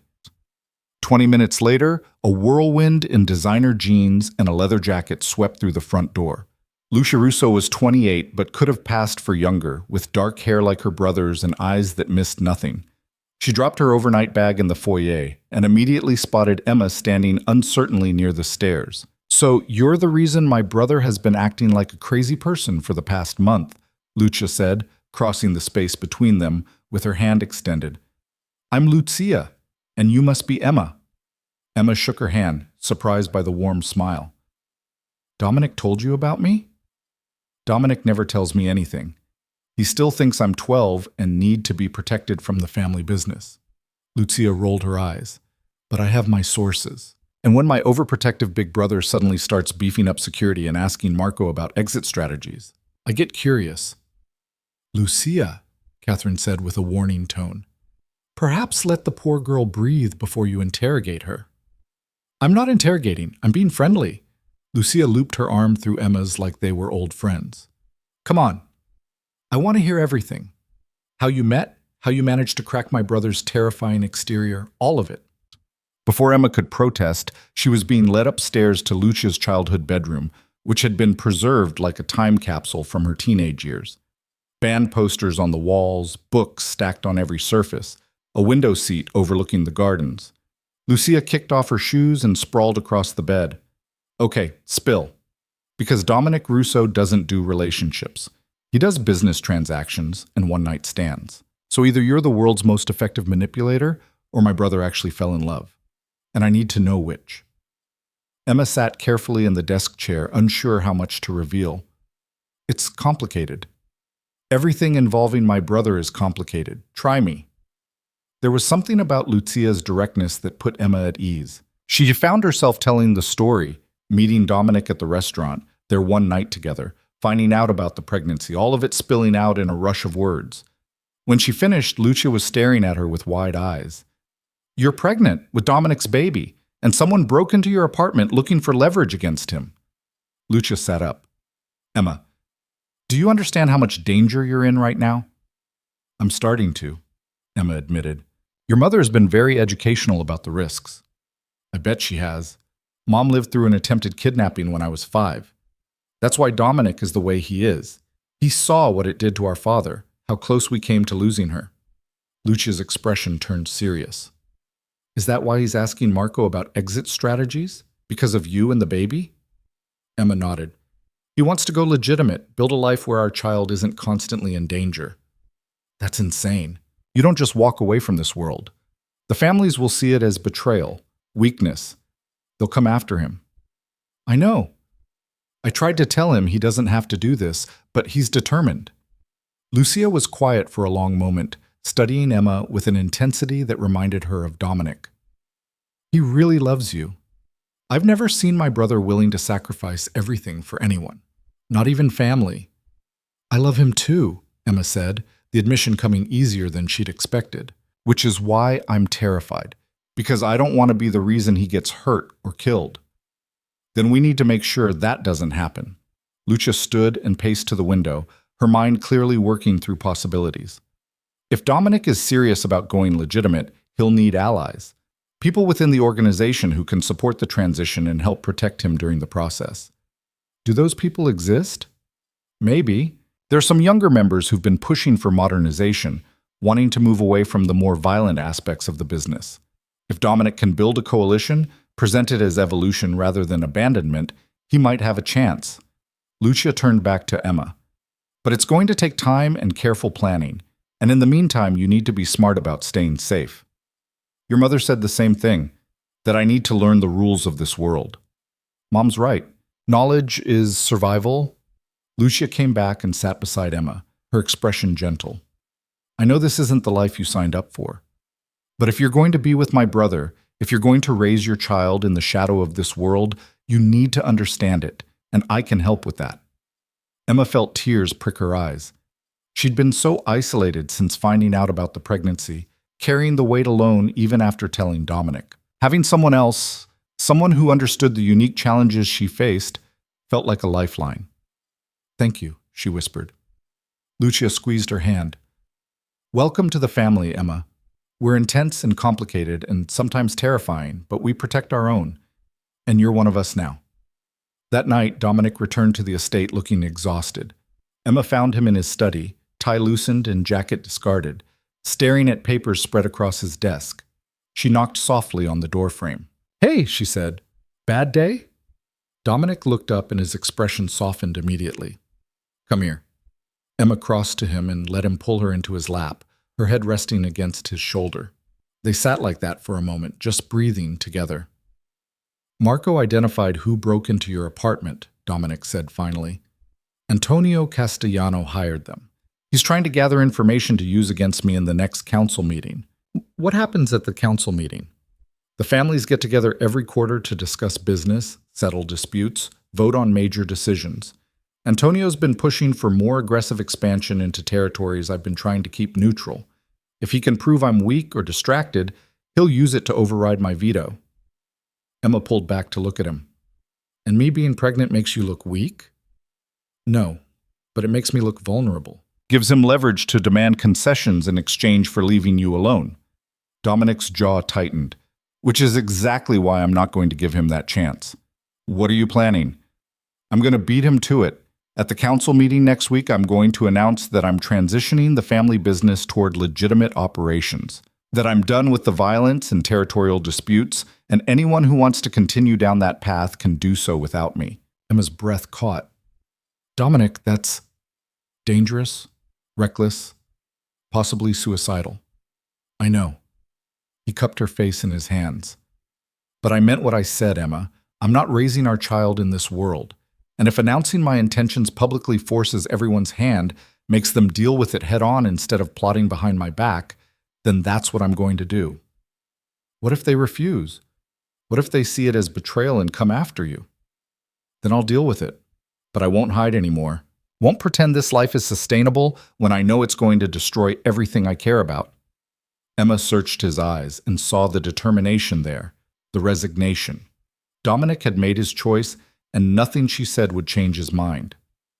"When is the meeting?" she asked. "Saturday night, at the Belmont Hotel downtown." "I want to be there." Dominic went very still. "Absolutely not. It's too dangerous. If you're going to announce that you're leaving this life because of me and our baby, I should be there. Show them I'm not some weakness to exploit, but someone who stands beside you." Emma's voice was firm. "Your mother did it. Lucia told me about times when Catherine attended meetings to show support. I can do the same." "Emma, these men are not like the people you're used to dealing with. They're violent, unpredictable, and they're going to be part of our lives whether I hide from them or face them. I'd rather face them." She took his hands. "Let me be strong for you, Dominic, the way you've been strong for me." Dominic closed his eyes, clearly fighting an internal battle. When he opened them again, Emma saw resignation mixed with pride. "Okay," he agreed, "but you stay close to me at all times. And if I tell you to leave, you leave immediately. No arguments." "No arguments," Emma promised. The week leading up to the council meeting was tense. Dominic worked constantly, making calls and having meetings with various members of the organization. Marco came and went with updates on security arrangements and potential allies. Even Catherine seemed more alert, watching everything with sharp eyes. Lucia took it upon herself to prepare Emma for what to expect. They spent hours going over the major families, their relationships and rivalries, the personalities of the men who would be at the meeting. Lucia explained the subtle power dynamics, who deferred to whom, which alliances were strong and which were fracturing. "Antonio Castellano is the one you need to watch," Lucia said as they sat in the garden Thursday afternoon. "He's in his 50s, been in the business since he was a teenager. He sees Dominic as a threat because Dominic is smarter and more strategic. Antonio rules through fear and violence. Dominic rules through respect and intelligence. And that makes Antonio nervous." "Exactly. If Dominic succeeds in transitioning to legitimate business, it makes Antonio look like a dinosaur, so he'll fight it with everything he has." Lucia paused. "There's also Roberto Moretti. He's quieter than Antonio, but just as dangerous. He controls most of the gambling operations and has connections with politicians. If Dominic can get Roberto on his side, it would go a long way toward making the transition possible." Emma absorbed all of this, her head spinning with names and relationships. "How do you know all this?" I thought Dominic tried to keep you away from the business. Lucia smiled. My brother is overprotective, but he's not stupid. He knows I'm capable of handling myself. Besides, I have a degree in finance, and I've been helping Marco with the legitimate business operations for the past 2 years. Dominic just doesn't like to advertise that fact. So you're more involved than he wants to admit. Much more. And when he transitions fully to legitimate operations, I'll be running half of them. Lucia's eyes sparkled with ambition. This family needs to evolve, Emma.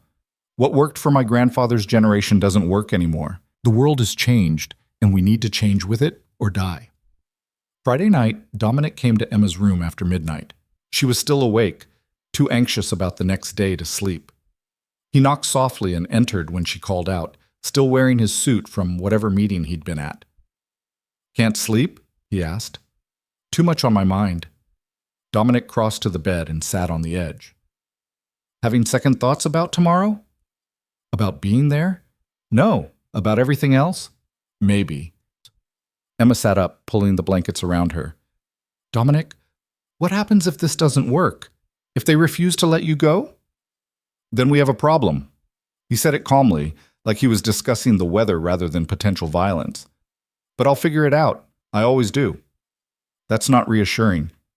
I know. Dominic reached out and took her hand, threading his fingers through hers. Emma, I need to tell you something, in case tomorrow doesn't go the way I hope. Fear spiked through her. Don't talk like something's going to happen to you.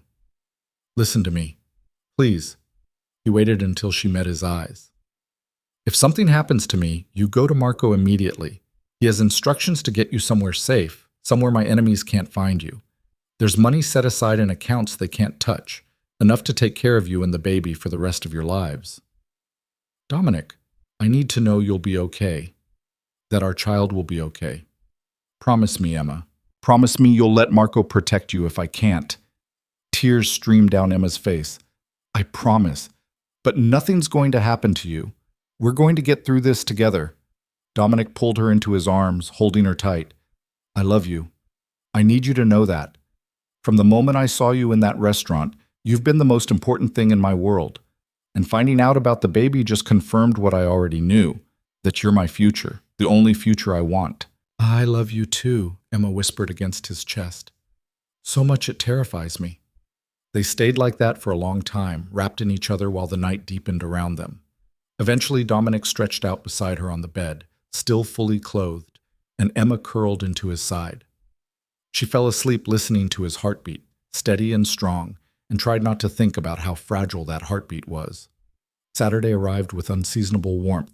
Emma spent the morning with Catherine, who helped her choose what to wear, a simple black dress that was elegant without being ostentatious, paired with minimal jewelry.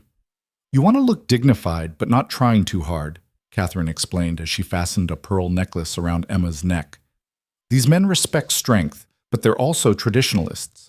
Looking too modern or aggressive will put them on edge. I feel like I'm preparing for battle. In a way, you are, just not the kind fought with weapons. Catherine met Emma's eyes in the mirror. You're doing a brave thing, standing beside Dominic tonight. Most women would hide, would let the men handle it. But you're choosing to be visible, to show that you're a partner rather than a possession. That takes courage. Or stupidity. I haven't decided which yet. Catherine smiled. Often, they're the same thing. Dominic came to collect Emma at 7. He looked devastating in a dark suit, his hair perfectly styled, every inch the powerful man the city feared.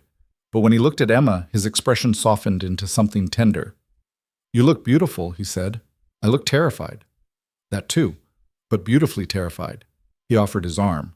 Ready? No, but let's go anyway. The drive to the Belmont Hotel took 30 minutes through evening traffic. Marco drove while Vincent sat in the passenger seat, both men alert and watchful. Emma sat in the back beside Dominic, her hand clasped tight in his. Remember, Dominic said quietly, stay close to me. Don't engage with anyone directly unless they speak to you first. And if anything feels wrong, you tell me immediately. I remember. The Belmont was an old hotel that had been renovated to maintain its historic charm while adding modern security features. They entered through a private entrance that led to a ballroom on the second floor. Guards stood at every access point, checking identification and searching for weapons. Inside the ballroom, round tables were arranged in a semicircle facing a raised platform. Men in expensive suits clustered in small groups, drinks in hand, conversations conducted in low voices. The atmosphere was tense, expectant.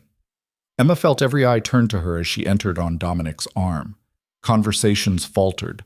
The weight of their collective attention pressed down on her like a physical thing. Dominic led her to a table near the front, where Marco and Vincent already sat. Lucia appeared from somewhere, elegant in a navy dress, and took the seat beside Emma. "You okay?" Lucia whispered. "Ask me in an hour." Antonio Castellano was hard to miss. He stood near the bar, a thick-built man with silver hair and cold eyes, surrounded by what were clearly his enforcers. When he saw Dominic and Emma, his mouth curved into something that wasn't quite a smile. "Russo," he called across the room, "I see you brought a guest. How unexpected." Dominic's expression didn't change. "Antonio, always a pleasure." "Is it?" Antonio crossed the space between them, his gaze fixed on Emma with uncomfortable intensity. "You going to introduce us? Or is she just decorative?" Emma felt Dominic tense beside her, but before he could respond, she found her voice. "Emma Clark," she said, meeting Antonio's eyes directly.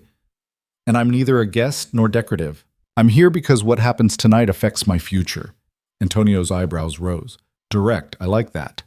He looked at Dominic. "She knows what you're planning to announce?" "She knows everything." "Brave woman, or foolish?" Antonio's smile was sharp. "We'll find out which soon enough." He walked away, leaving Emma's heart pounding in her chest. Lucia squeezed her hand under the table. "That was perfect," she whispered. "You didn't back down, but you didn't escalate. Well done." Other men approached their table over the next 20 minutes, some greeting Dominic with respect, others with barely concealed hostility. Emma stayed quiet, observing, noting the alliances and tensions Lucia had described.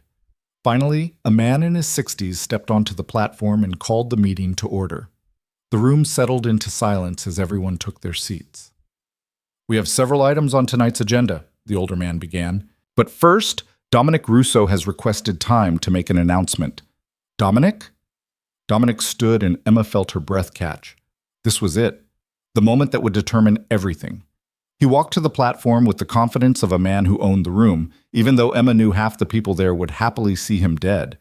When he spoke, his voice carried clearly.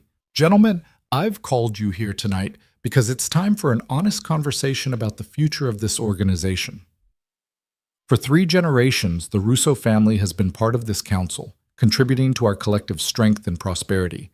But the world has changed, and we need to change with it." Murmurs rippled through the room. Antonio leaned back in his chair, arms crossed, watching. "I'm announcing my intention to transition the Russo family operations toward fully legitimate businesses over the next 2 years," Dominic continued. "This means gradually stepping back from territories and operations that involve violence or illegal activities, and focusing instead on our legitimate holdings in real estate, construction, and finance." The murmurs grew louder. Someone called out, "That's abandonment of the family business." "It's evolution," Dominic countered. "The old ways are dying. Law enforcement is getting smarter, technology is making it harder to operate in the shadows, and the risks are becoming unsustainable. Those of you with children know this. Do you really want your sons and daughters inheriting a world where they're constantly looking over their shoulders?"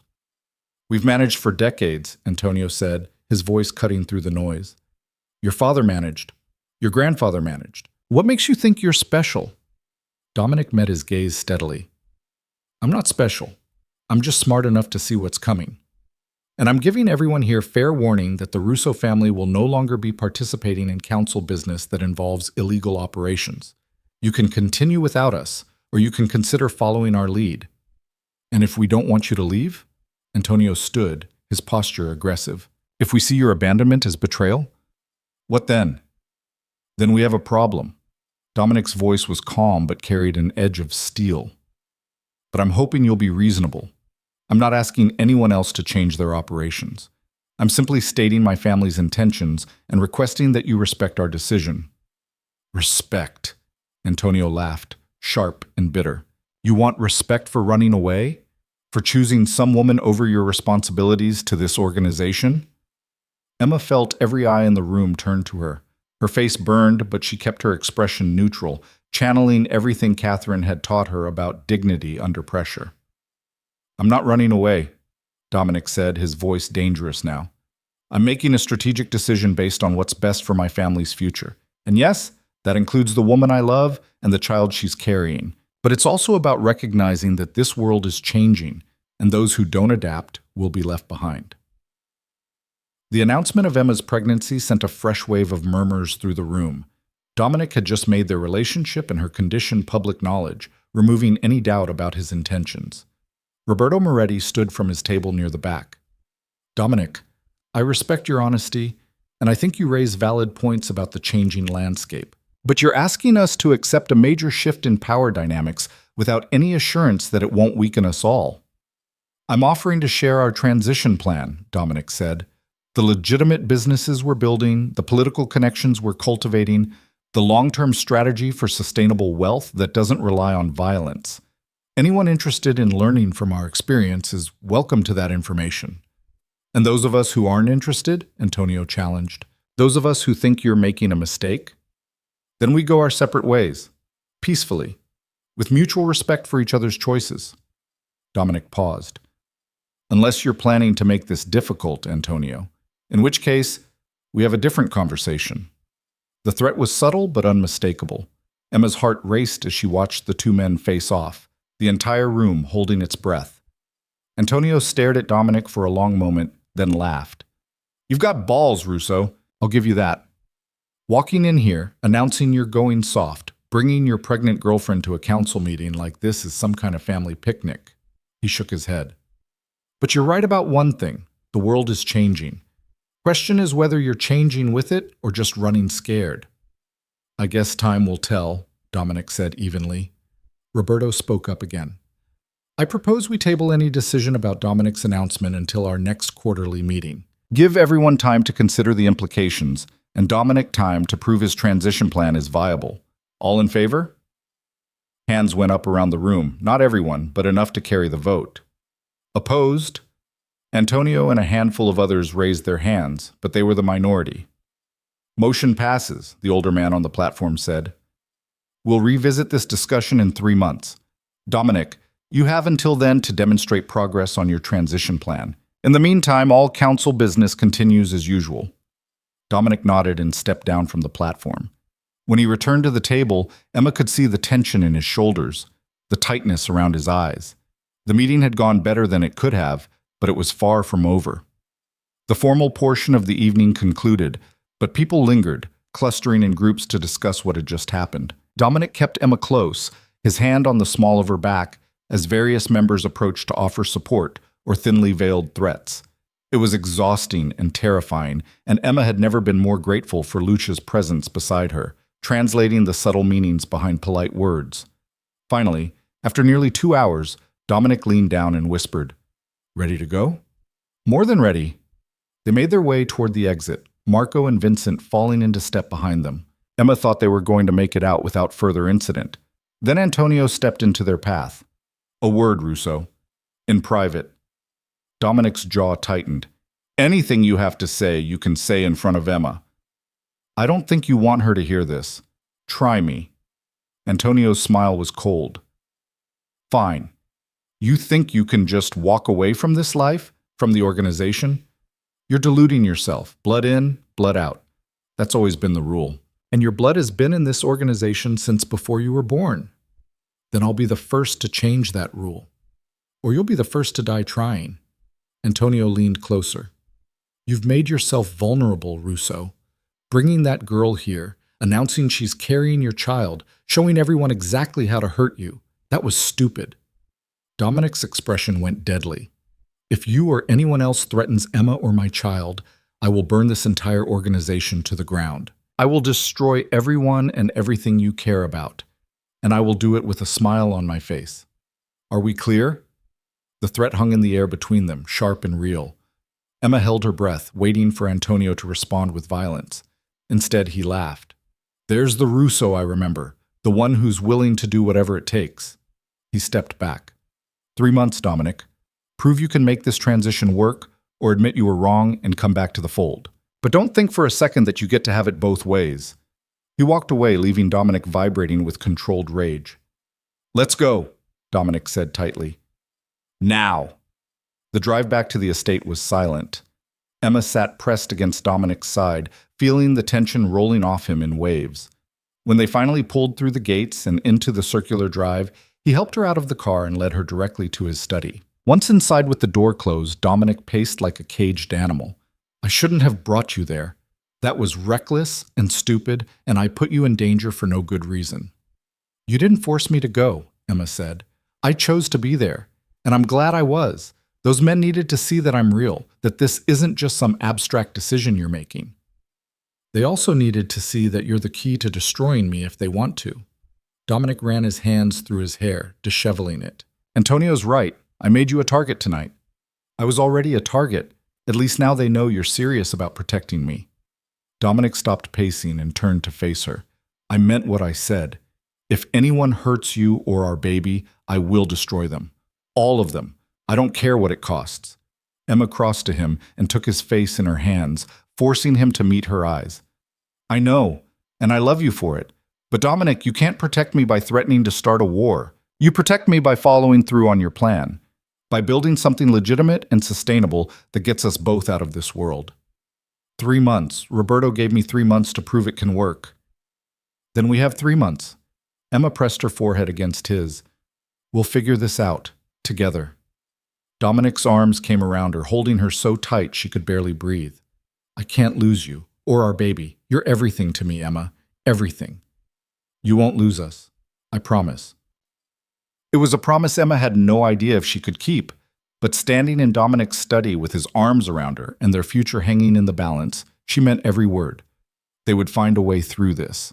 They had to, because the alternative was unthinkable. The 3 months that followed the council meeting were the most intense of Emma's life.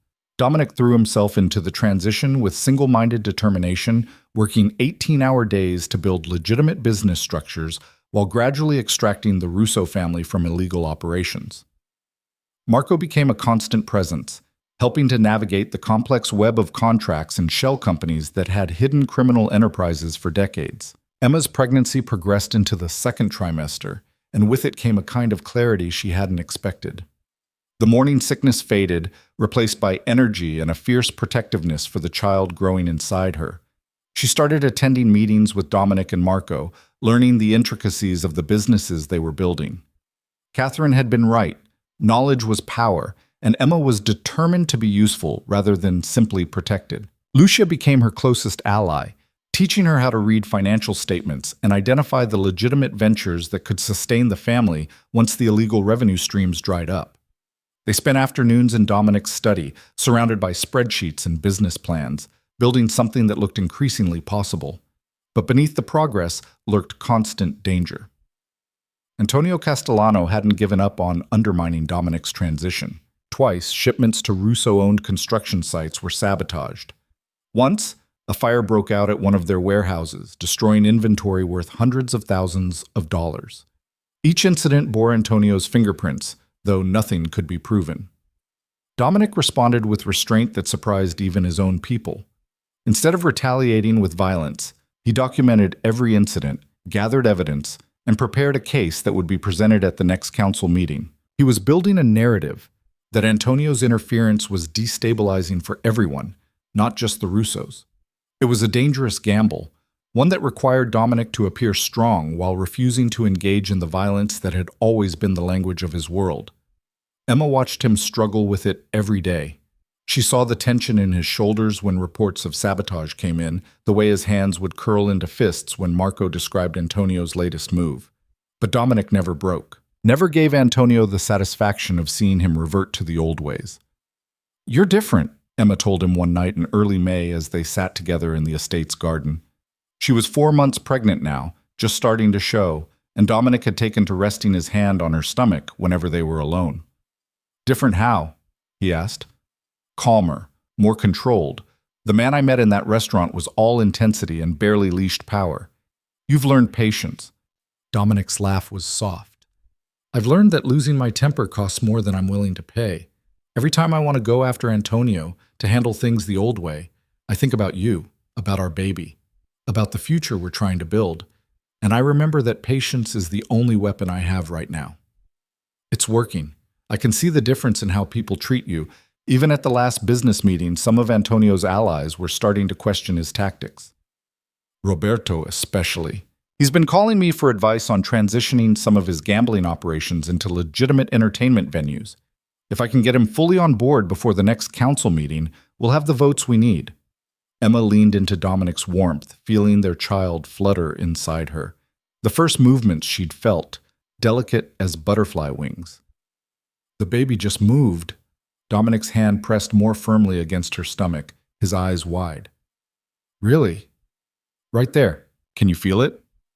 They sat in silence, waiting, and then it happened again. A soft rolling sensation that made Dominic's breath catch.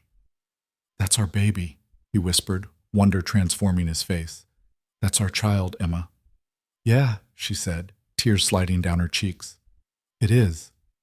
In that moment, surrounded by the evening garden and the first stars appearing overhead, Emma felt something shift.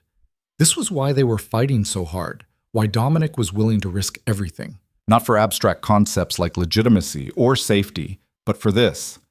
Quiet moments with their child. A future built on love instead of fear. The second council meeting arrived with spring turning to early summer. Emma was 5 months pregnant now, visibly showing despite the loose dress she wore. She'd argued with Dominic about attending again, but this time he'd put his foot down. Last time was about making a statement, he'd said firmly. This time is about business, and business can turn violent. You're staying here with my mother and Lucia. Emma had wanted to fight, but the protective instinct she felt for their baby was stronger than her pride. So she stayed at the estate while Dominic, Marco, and Vincent drove to the Belmont Hotel for the meeting that would determine their future. Catherine kept her company in the sunroom, both of them pretending to read while actually watching the clock. Lucia paced, her phone in hand, waiting for updates.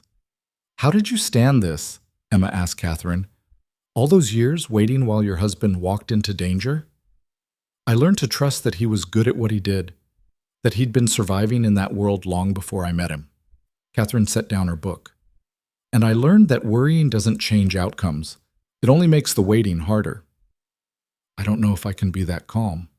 You will be. After the first 100 times, it gets easier. The words should have been reassuring. Instead, they reminded Emma that this might be her life forever. Waiting, worrying, wondering if Dominic would come home. Her phone buzzed with a text from Dominic. Meeting starting. I love you. Emma typed back. I love you too. Be safe.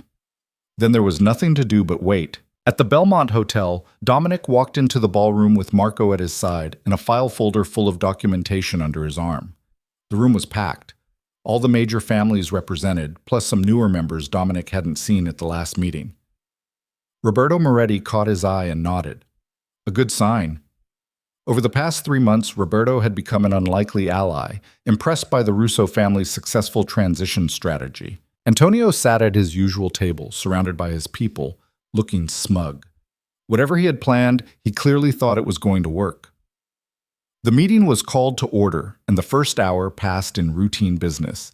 Territory disputes resolved, new ventures approved, the usual mechanics of running a criminal organization. Then the chairman called for Dominic's progress report. Dominic stood and made his way to the platform, forcing himself to project confidence he didn't entirely feel. 3 months ago, I announced my family's intention to transition to fully legitimate operations. You gave me 90 days to prove it was viable.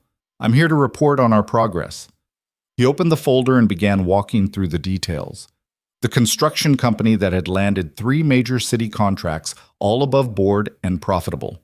The real estate holdings they'd restructured into a legitimate development firm. The restaurant group they'd acquired and expanded. The security consulting business that employed former members of their organization in legal work. We've reduced our involvement in illegal operations by 70%, Dominic continued. The remaining 30% will be phased out over the next 6 months. Our revenue has actually increased during this period because legitimate businesses don't pay protection or operate on cash-only margins. And we've established political connections that will benefit not just the Russo family, but anyone here interested in following a similar path. Murmurs of interest rippled through the room. Several family heads leaned forward, clearly intrigued. Antonio stood abruptly.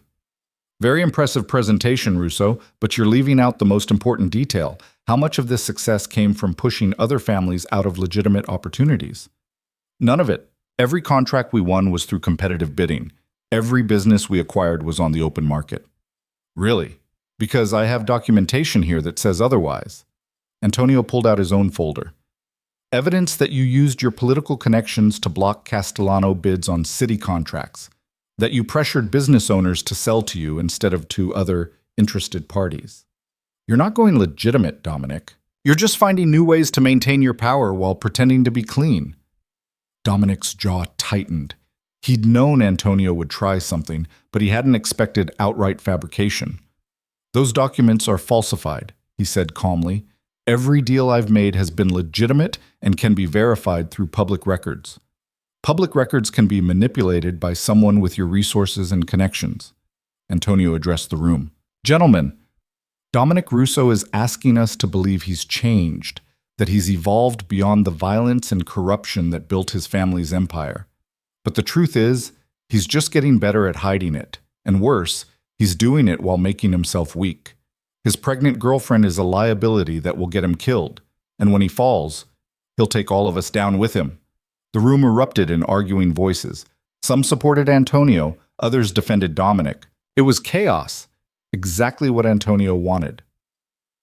Roberto Moretti stood, and the room gradually quieted. Antonio raises an interesting point about verification. I propose we bring in an independent auditor to review the Russo family's business dealings over the past 3 months. If everything is as legitimate as Dominic claims, the audit will prove it. If there's corruption hidden beneath the surface, we'll know that too. Dominic felt a surge of relief. Roberto was giving him a way to prove his honesty without it turning violent. I accept that proposal. Full transparency, complete audit, everything available for review. Antonio's expression darkened. He clearly hadn't expected Dominic to agree so readily. And if the audit shows corruption, then I'll accept whatever consequences the council deems appropriate. Dominic met his gaze steadily. But it won't, because I've done everything exactly as I said, legally, ethically, and with full documentation. The vote was called. The majority approved Roberto's proposal. An independent auditor would be brought in, and the results would be presented at an emergency session in 30 days. It wasn't the clean victory Dominic had hoped for, but it was progress. Antonio had tried to discredit him and failed. Now there would be proof, undeniable documentation that the transition was working. After the meeting, Roberto pulled Dominic aside. That was bold, accepting the audit so quickly. I didn't have a choice, and besides, I have nothing to hide. I believe you, which is why I'm going to make you an offer. Roberto's expression was serious. The Moretti family wants to follow your model, not completely, but enough to legitimize 70% of our operations like you've done. I want your help making it happen. Dominic stared at him. You're serious? Dead serious? What you've built in 3 months is impressive, and I want the same stability for my family. My daughter is getting married next year, and I'd like to walk her down the aisle without wondering if I'll be arrested or killed before the ceremony. Roberto extended his hand. Partners? Dominic shook it, feeling hope surge through him. Partners. By the time Dominic returned to the estate, it was after midnight. He found Emma still awake in their bedroom, wearing one of his shirts and pacing despite the late hour. She turned when he entered, her face anxious. Well? It's not over, but it's progress. They're doing an independent audit of our business dealings. If it comes back clean, which it will, we'll have proof that the transition is working.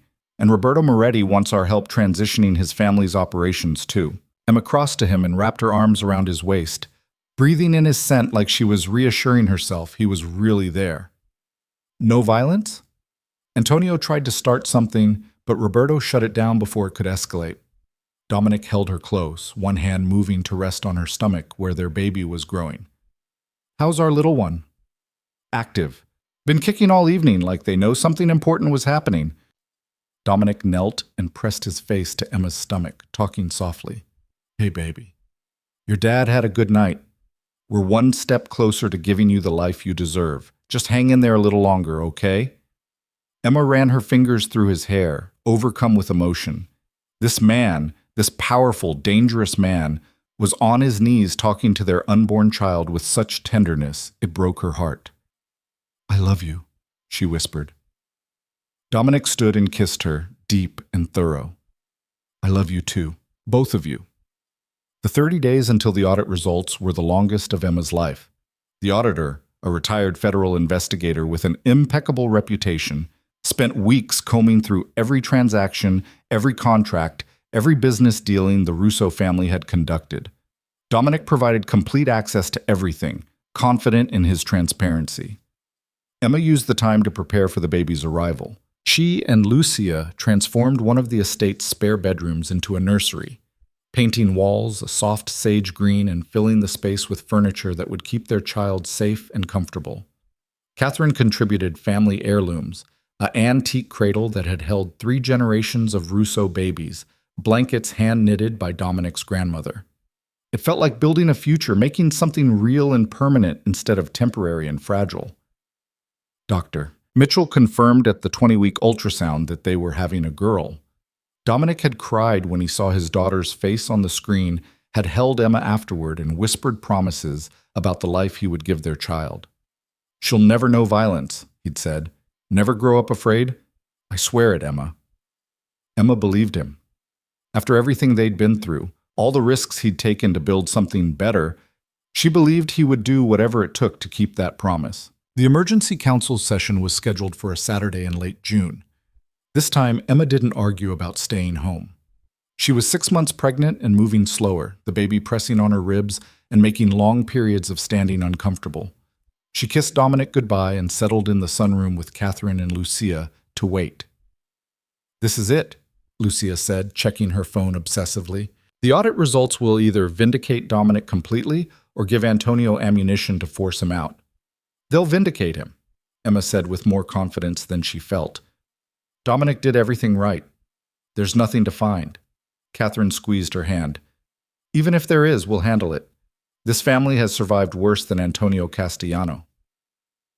At the Belmont Hotel, Dominic sat with Marco and Roberto while the chairman called the meeting to order. The auditor, a severe woman named Patricia Chen, stood at the platform with a thick report in her hands. "I've completed my investigation into the Russo family's business dealings over the past 4 months," she began, her voice crisp and professional. "I've reviewed financial records, interviewed business partners, examined contracts, and traced money flows. My findings are comprehensive and documented in this report." The room was silent, everyone waiting. In summary, I found no evidence of corruption, coercion, or illegal activity in any of the Russo family's recent business transactions. Every contract was awarded through legitimate competitive processes. Every business acquisition was conducted at fair market value with willing sellers. Every political connection was disclosed and operated within legal boundaries. Patricia looked directly at Antonio. "The allegations presented at the last meeting were unfounded and unsupported by any evidence I could find." Relief crashed through Dominic so powerfully he felt lightheaded. Beside him, Marco let out a breath he'd been holding. Antonio shot to his feet. "That's impossible. I have sources that confirmed—" "Your sources were either misinformed or lying," Patricia interrupted coldly. "I'm a professional investigator with 30 years of experience. I know fabricated evidence when I see it. The documents you presented at the last meeting were forgeries designed to discredit Mr. Russo. If this council operates with any integrity, you should be sanctioned for attempting to manipulate the proceedings." The room erupted in chaos. Antonio's face went purple with rage as other family heads turned on him, demanding explanations. The chairman called for order, his voice barely audible over the shouting. Roberto stood, and the room gradually quieted. "I move that we accept the auditor's findings as definitive proof that Dominic Russo's transition to legitimate operations is successful and should be supported by this council. Furthermore, I move that any family wishing to pursue a similar path should be allowed to do so without interference."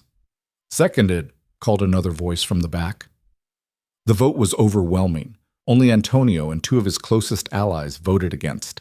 Everyone else supported the motion. Dominic stood, his heart pounding. "Thank you.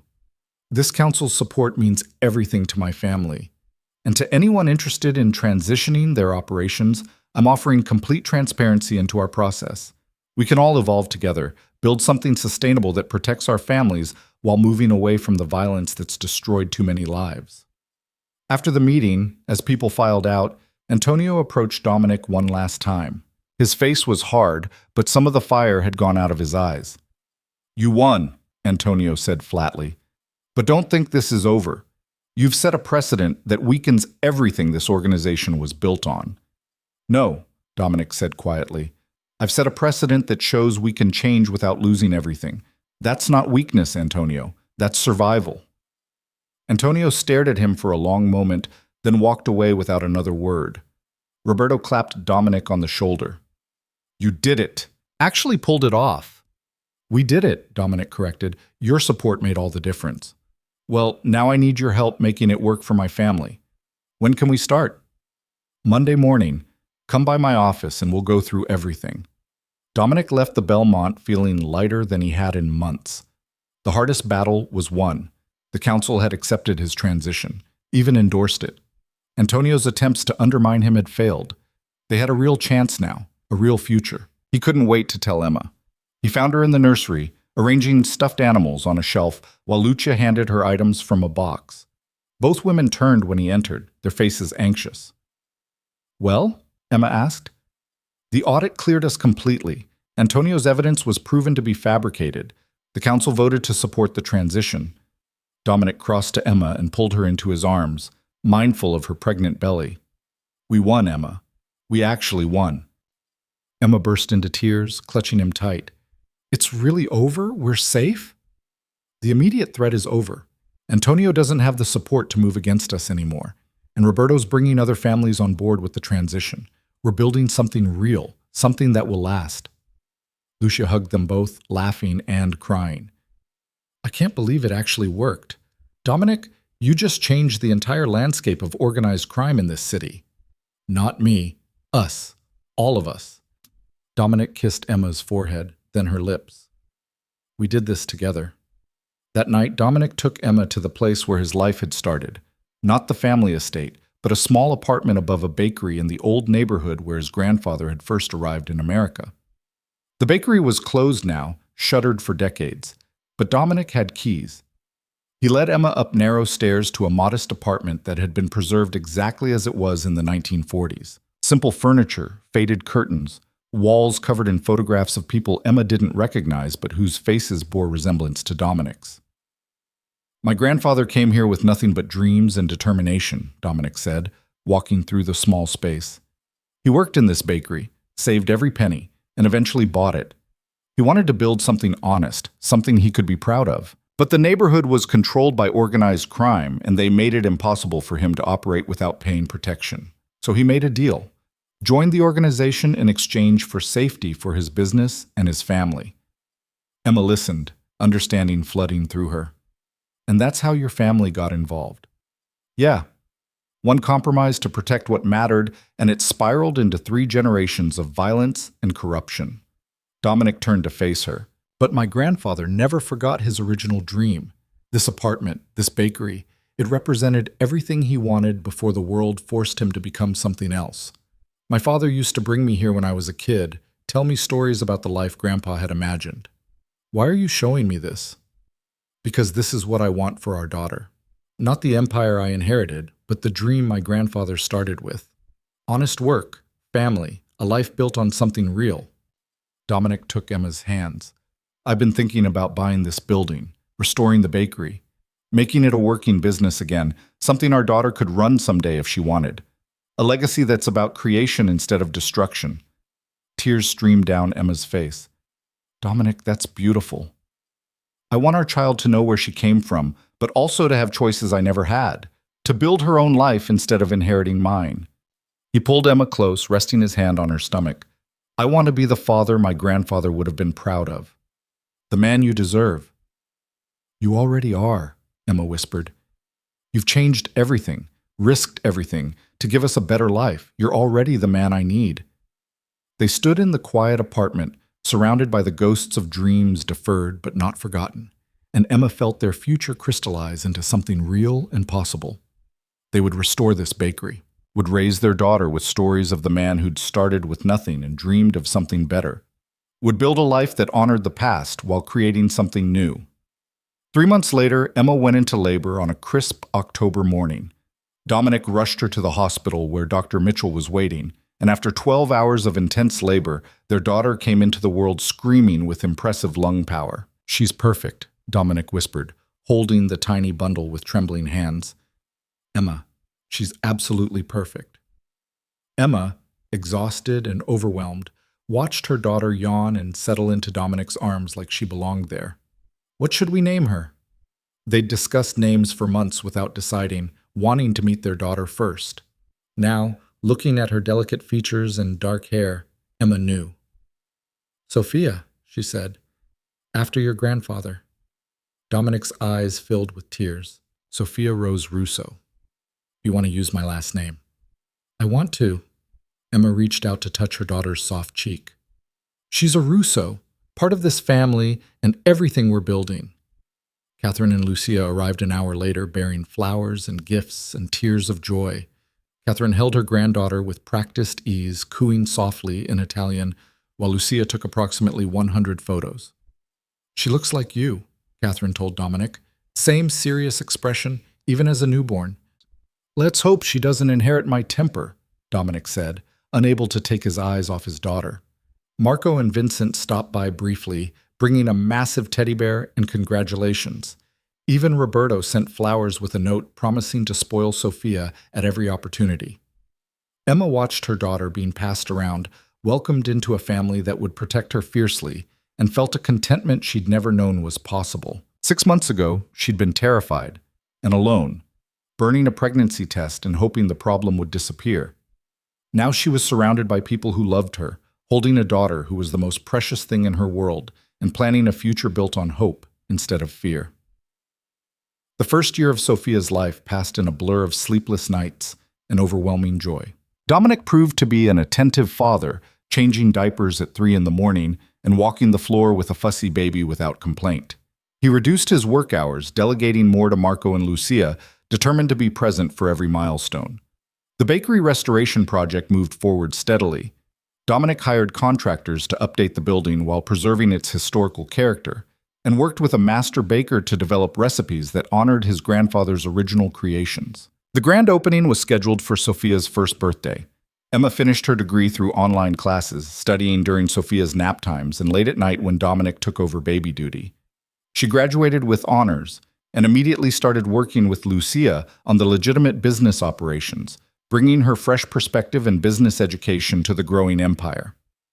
The Russo family's transition continued smoothly. The last of their illegal operations were shut down or transferred to other families who wanted to maintain them. Roberto Moretti successfully transitioned 60% of his businesses, and 3 other families followed suit, creating a coalition of legitimate operations that dominated the city's business landscape. Antonio Castellano remained bitter and hostile, but without support from other families, he posed no real threat. His influence waned as the organization evolved, and eventually he retired to Florida, leaving his son to navigate the changing landscape. On Sophia's first birthday, the Russo family gathered at the restored bakery for the grand opening. The old neighborhood had turned out in force, curious about the return of a business their grandparents remembered. The storefront gleamed with fresh paint. The ovens filled the air with the scent of baking bread, and Sophia toddled around in a frilly dress, delighting in the attention. Dominic stood behind the counter with Emma at his side, serving the first customers from his grandfather's original recipes. His hands, which had once signed orders that ended lives, now measured flour and kneaded dough. His focus, which had once been consumed by territory and power, now centered on creating something beautiful and simple. "Your grandfather would be proud," Catherine said, sampling a pastry. "This is exactly what he dreamed of." "I hope so," Dominic said quietly. He looked at Emma, at Sophia giggling in Lucia's arms, at the community gathering in celebration. "I hope he knows that his dream didn't die. It just took a few generations to come true." Emma slipped her hand into his and squeezed. They'd come so far from that night in the restaurant parking lot when she'd been terrified of a dangerous man and the life he represented. Now that man was her husband, the father of her child, and the person she trusted most in the world. He'd changed for her, had risked everything to build something better. And in doing so, he'd become the person he was always meant to be.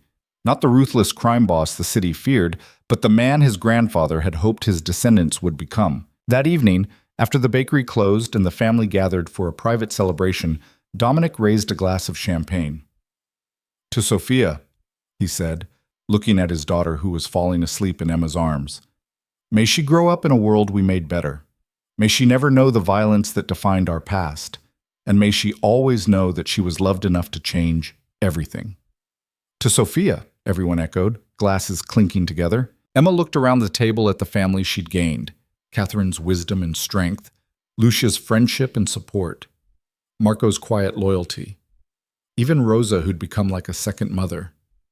This was what she'd been searching for all those years she'd struggled alone, working herself to exhaustion just to survive. Not wealth or power, but belonging. Family. Love that was fierce and protective and unconditional. Later that night, after everyone had gone home and Sophia was asleep in her crib, Emma and Dominic stood on the balcony of their bedroom at the estate. The city spread below them, lights twinkling in the darkness, and Emma thought about how different her life looked now from the path she'd imagined. "Do you ever regret it?" she asked Dominic. "Giving up the power, the empire you inherited?" Dominic pulled her closer, his arms wrapping around her from behind, his chin resting on her shoulder. "Never. Not for a single second. Everything I gave up was worth it for this, for you, for Sophia, for the life we're building together. Even when it was hard, when Antonio was fighting you, when the council doubted you? Especially then, because those were the moments that proved what really mattered. And it was never the power or the empire, Emma. It was always this: family, love, a future worth fighting for." He turned her in his arms to face him. "You gave me that. You and Sophia. You gave me a reason to become someone better." Emma reached up to cup his face, her thumb brushing across his cheekbone. "We gave each other a reason. I was drowning before I met you, working myself to death just to survive. You showed me what it meant to be cherished, protected, loved. You taught me that accepting help wasn't weakness, and that real strength comes from knowing when to be vulnerable." They kissed as the city lights glittered below, two people who'd found each other against impossible odds and built something beautiful from the wreckage of the past. The road ahead wouldn't always be easy. There would be challenges, setbacks, moments when the old world tried to pull them back. But they would face it together, with their daughter sleeping peacefully in the nursery and a future that held more promise than fear. Emma had burned that pregnancy test believing she was destroying evidence of a mistake. Instead, she'd lit a fire that transformed everything: her life, Dominic's empire, the future of everyone they loved. Those two pink lines she'd tried to erase had led to this moment, standing in the arms of the man she loved, with a daughter who represented hope instead of fear. It hadn't been easy. It hadn't been safe. But it had been worth every terrifying, overwhelming, beautiful moment. And as Emma rested her head against Dominic's chest, listening to the steady beat of his heart, she knew with absolute certainty that she would make the same choice again, every single time. Because sometimes the biggest mistakes lead to the most precious gifts. Sometimes burning the evidence doesn't destroy the future. It illuminates the path forward. And sometimes love is worth risking everything.